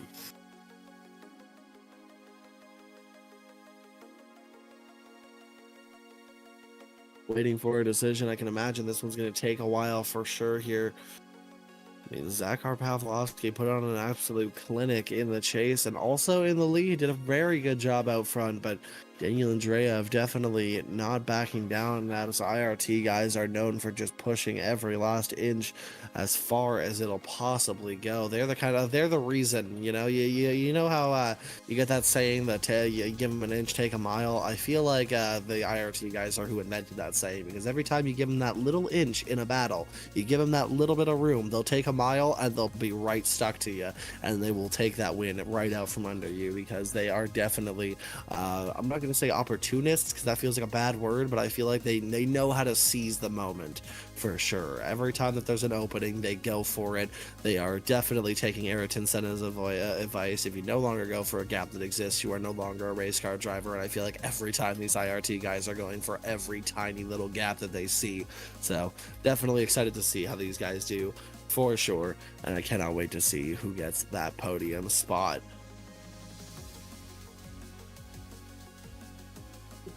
Yeah, like, are you guys not entertained? I feel like that sentence is copyrighted. I don't know. I feel like that would be like a pretty big quote for that. Look at that, twin donuts. Both of these guys know that they went out there and did their best here. Daniel Andrea and Zakhar Pavlovski. Both of these guys throwing down a smoke show, doing some what do you call it? Rings over there. Is that what it's called? Doing some rings live. Perungauskas. No. Huh? No. Yes. No. Alright, there is a decision, so we'll be moving on to the finals. Ladies and gentlemen, let's get ready for Anthony Taylor versus the Vitaly ICF. This is going to be a barn burner. Like I said, man, I wish I was interacting with the crowd, because this would be crazy. I'd be telling you guys, you know, you paid for the whole seat, but you're only going to use the edge of it for this battle. Ladies and gentlemen, Vitaly Isev and Anthony Taylor, both of these guys, absolutely fantastic. This is going to be the final battles where I am going to get the loudest I have gotten all day. This is going to get crazy. Anthony Taylor to chase in Vitaly Isev. This is going to be crazy. This is the battle for first place, gentlemen. You know what time it is? Here we go. The lights go green. Vitaly Isev deleted Anthony Taylor. Zone 1 Motorsports to follow in that IRT A80 Supra. But look at this big initiation. Anthony Taylor right there with him, right there in the pocket. Look at that. Stuck to that A80 Supra. Transitioning, lunging in right there. Back on throttle. Sticking into the door of Vitaly Isev as they transition. Look at that. Anthony Taylor sticking it right to the door. What a battle, man. And this is only the first half. Anthony Taylor only going to get more crazy in that lead position. I cannot wait to see it. Here we go. Need to tell these guys to send it for the second half. Vitaly Isev, Anthony Taylor, ready to send it here. You can see the lights will go red, the lights will go green. Let's send it! Driftland! Vitaly Isev going to chase in Anthony Taylor as they send it into the first corner. Big, nicely done on that inside clip from Anthony Taylor, running away almost from Vitaly Isev, but he finds that proximity coming into this transition here through that decel. Anthony Taylor lighting off nice and early. Vitaly Isev a little bit sloppier in the chase than he normally is, sticking it right to the door of that Zone 1 Motorsports BMW, finishing out the run. Does it get better than this?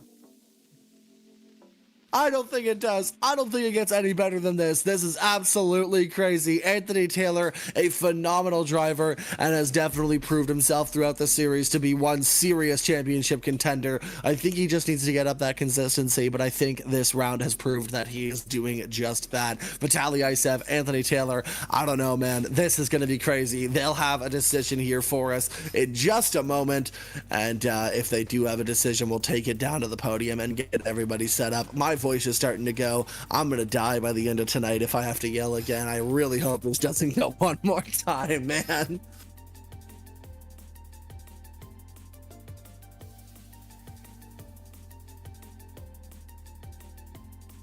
Yeah, so that's interesting that we just heard. So if Vitaly Iseev wins this is a perfect event for him, as he did qualify first. But Anthony Taylor being 4th in points, he really needs this for himself. So let's see if we get it. But we are waiting here for the decision, and then we will get the podium all set up, and we will be there. We're waiting for a call between these judges again. If we do get a call, we'll take it down to the podium. If we get it one more time, we will send them again. I don't know if my voice can take much more of this, so I really hope we have a winner here. But Anthony Taylor and Vitaly Iseev, the battle of the night. I've been so happy to follow the progression of Anthony Taylor. Such a great driver, and it's been so cool to watch him do so well in this competition series. I mean, if this doesn't say that he's almost ready for VDC, I don't know what does, man. That guy has got to have his license soon. I swear it'll be awesome to see him compete out there.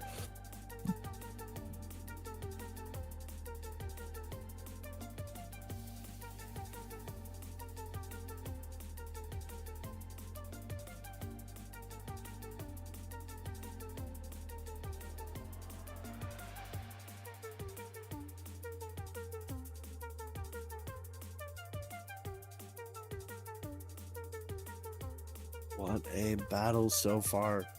Taking a little bit of a rest before we move on, because we're gonna need it.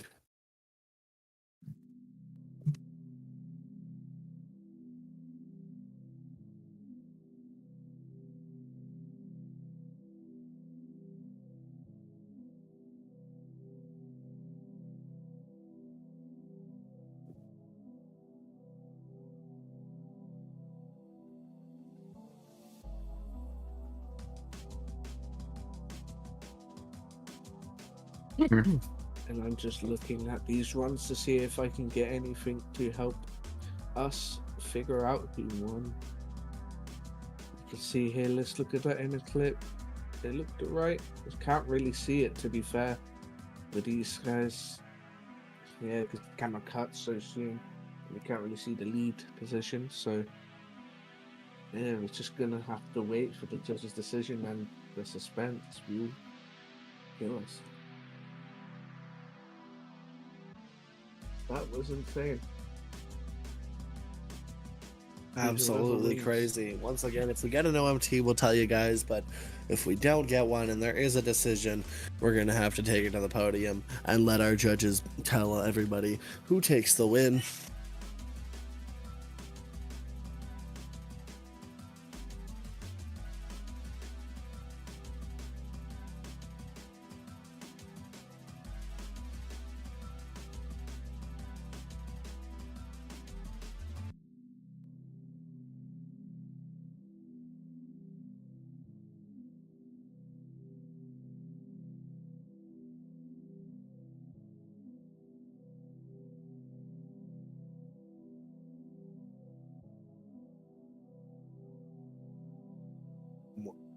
Oh, and there is a one more time, so we'll be sending him again.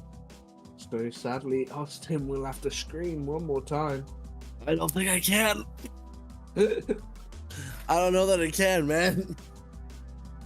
Goes one more time. I don't know what I'm gonna do. I let it all out on that last run. I thought it was over. I really did. It looks like it strikes again. One more time.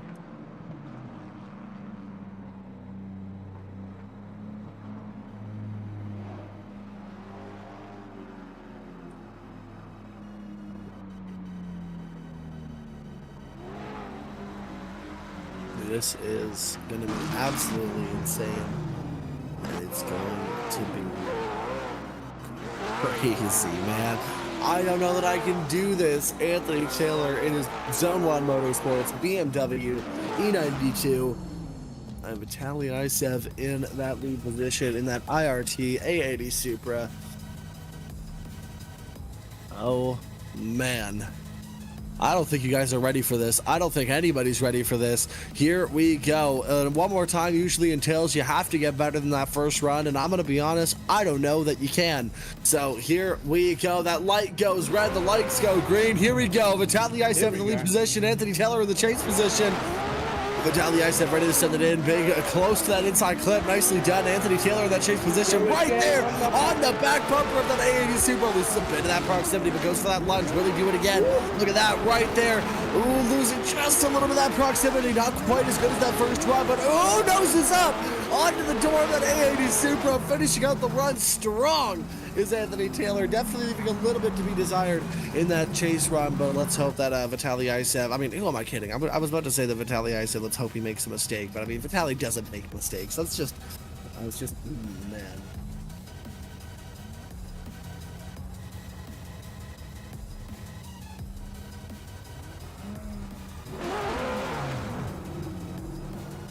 Here we go, Anthony Taylor ready to send it in here. Big initiation, goes right and tight around the inside clip. Vitaly Icev, it takes a little bit to get up that proximity, but here we go. Once he's there, he's there. Anthony Taylor throwing out a beautiful lead line, but look at this, big into that next outside zone. Vitaly Icev trying to stick with that E92, flying around the course, coming around that outside zone, finishing up the run. Vitaly Icev. Oh man, what a battle. We got 350 GT saying they're running behind. Talk to the after the comp. What does that mean exactly there, 350 GT? I'm very confused. Talk to the after the comp? Like, what does that mean?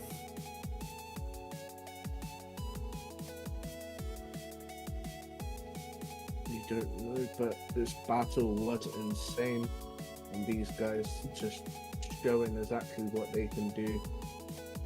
And throwing it down all out on the track.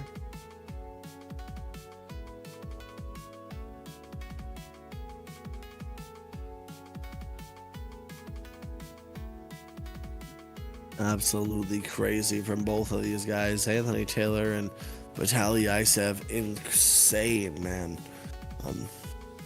This is just crazy. Stuck to each other like they're both glued to each other's doors. It's absolutely crazy to see. Anthony Taylor just doing a fantastic job in that lead position. I think Vitaly Icev might have been slightly better in that chase position, but it's hard to tell for sure. And the judges definitely going to be the ones making the decision and making that observation for sure.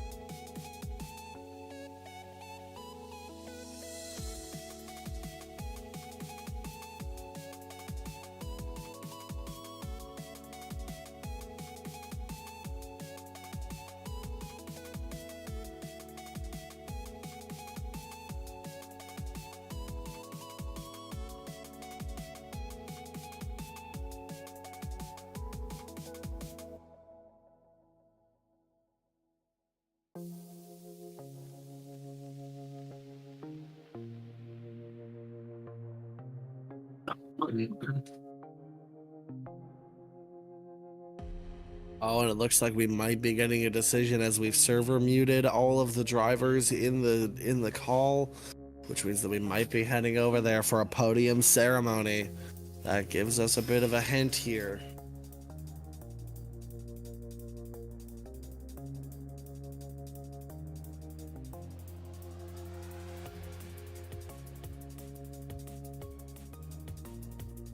Yep.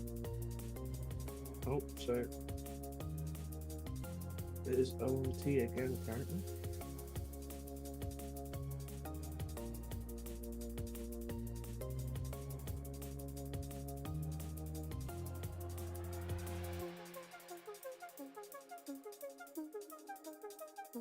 Yep, so it's one more time again. Oh my god, not again! This is a I can't be doing this. I feel like Dave Egan. You can't be doing this, you know. You can't. I can't imitate his voice, but like he just. He smokes too much to be able to imitate his voice. Well, Dave Egan smokes too much to be able to imitate his voice. Here we go. Vitaly Isev, the lead position. Anthony Taylor nudging up, trying to get back onto that back bumper of that A80 Supra. Losing a little bit of that proximity through that section. It seems to be a running theme. And trying to stick to the door of that A80 Supra just doesn't quite seem to have it in this chase run here. Lunges right up, transitioning, sticking it right to that door of that A80 Supra. That Zone 1 Motorsports EMW E92. Just absolutely crazy here.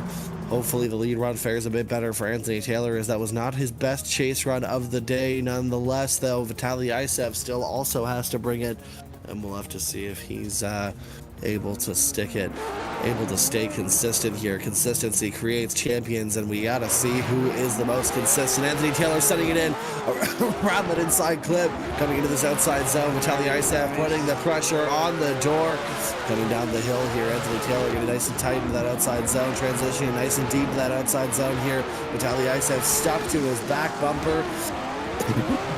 Wow. And Austin has done. I told you I couldn't go. Third one.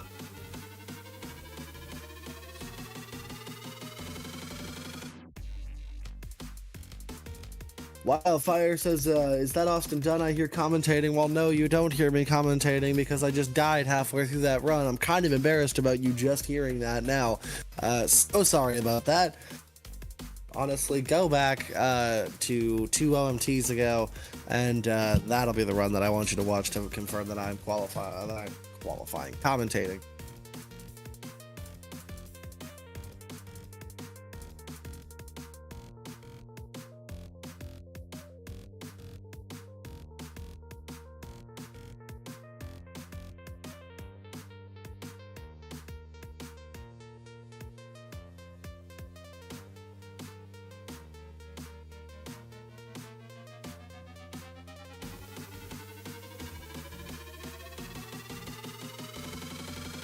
We wait for the decision.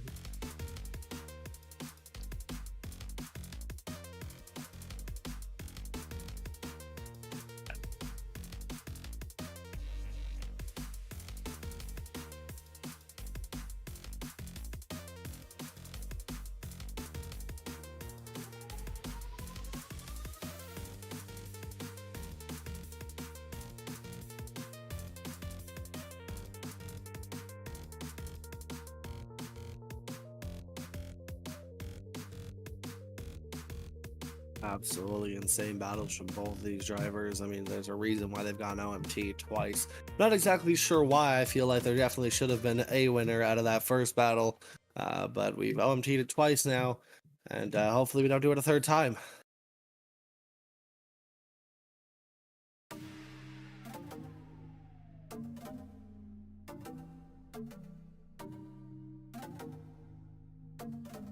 Actually, Wildfire, unfortunately, I've actually had to drop out of doing FDS commentary because of the week in, week out schedule. Doing it around every week has just been hell on my vocal cords. It's actually part of the reason why I haven't been able to go as hard tonight. So I actually had to drop out of FDS commentary. If it was a better schedule, then I would have stayed doing it, but week after week, it's impossible. Okay, so we have a decision, and we'll be moving on to the podium. Alrighty, no surprise. So after a third one more time. Right? Alright, well I guess we'll be heading down there in just a moment.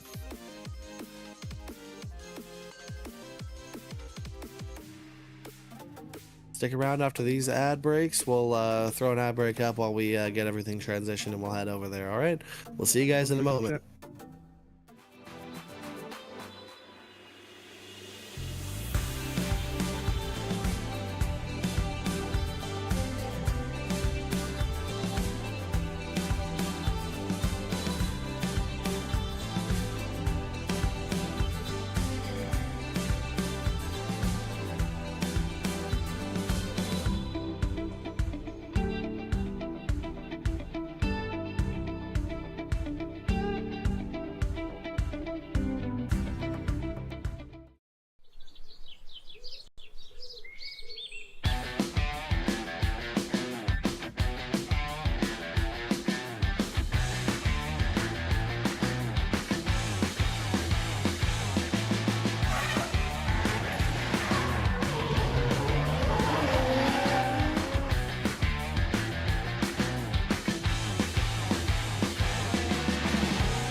escape, girl, tonight.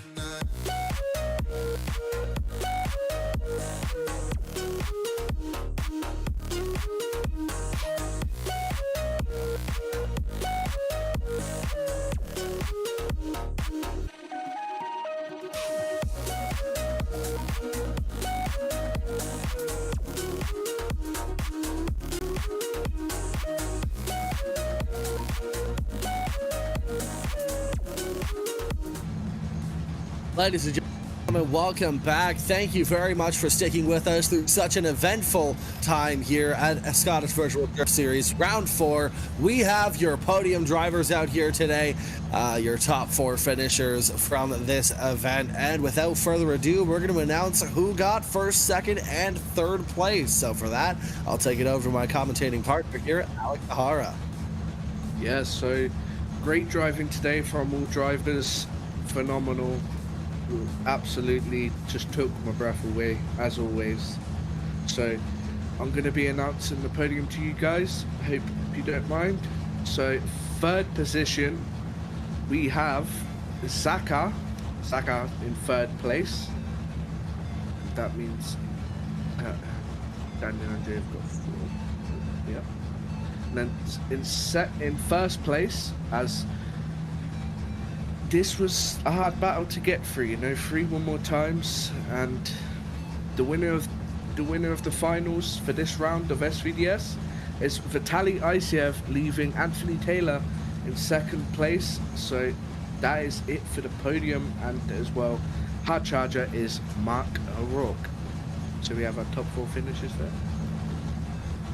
Alrighty, beautiful job from everybody today. Vitaly Isiev taking the win, Anthony Taylor taking second, and Zakhar Pavlovski taking that third place position. And Mark O'Rourke once again being our hard charger, definitely a fantastic driver of this series. So once again, everybody, we'd like to thank everybody for showing up. Scottish Virtual Drift Series only exists because you guys watch it. There's your bracket and how it shaped up today. We hope you guys enjoyed watching the event. Thank you guys for sticking around, and just stay tuned. Well, not stay tuned, but definitely be here for the final round. First, do you guys want to do a victory lap, all 4 of you guys?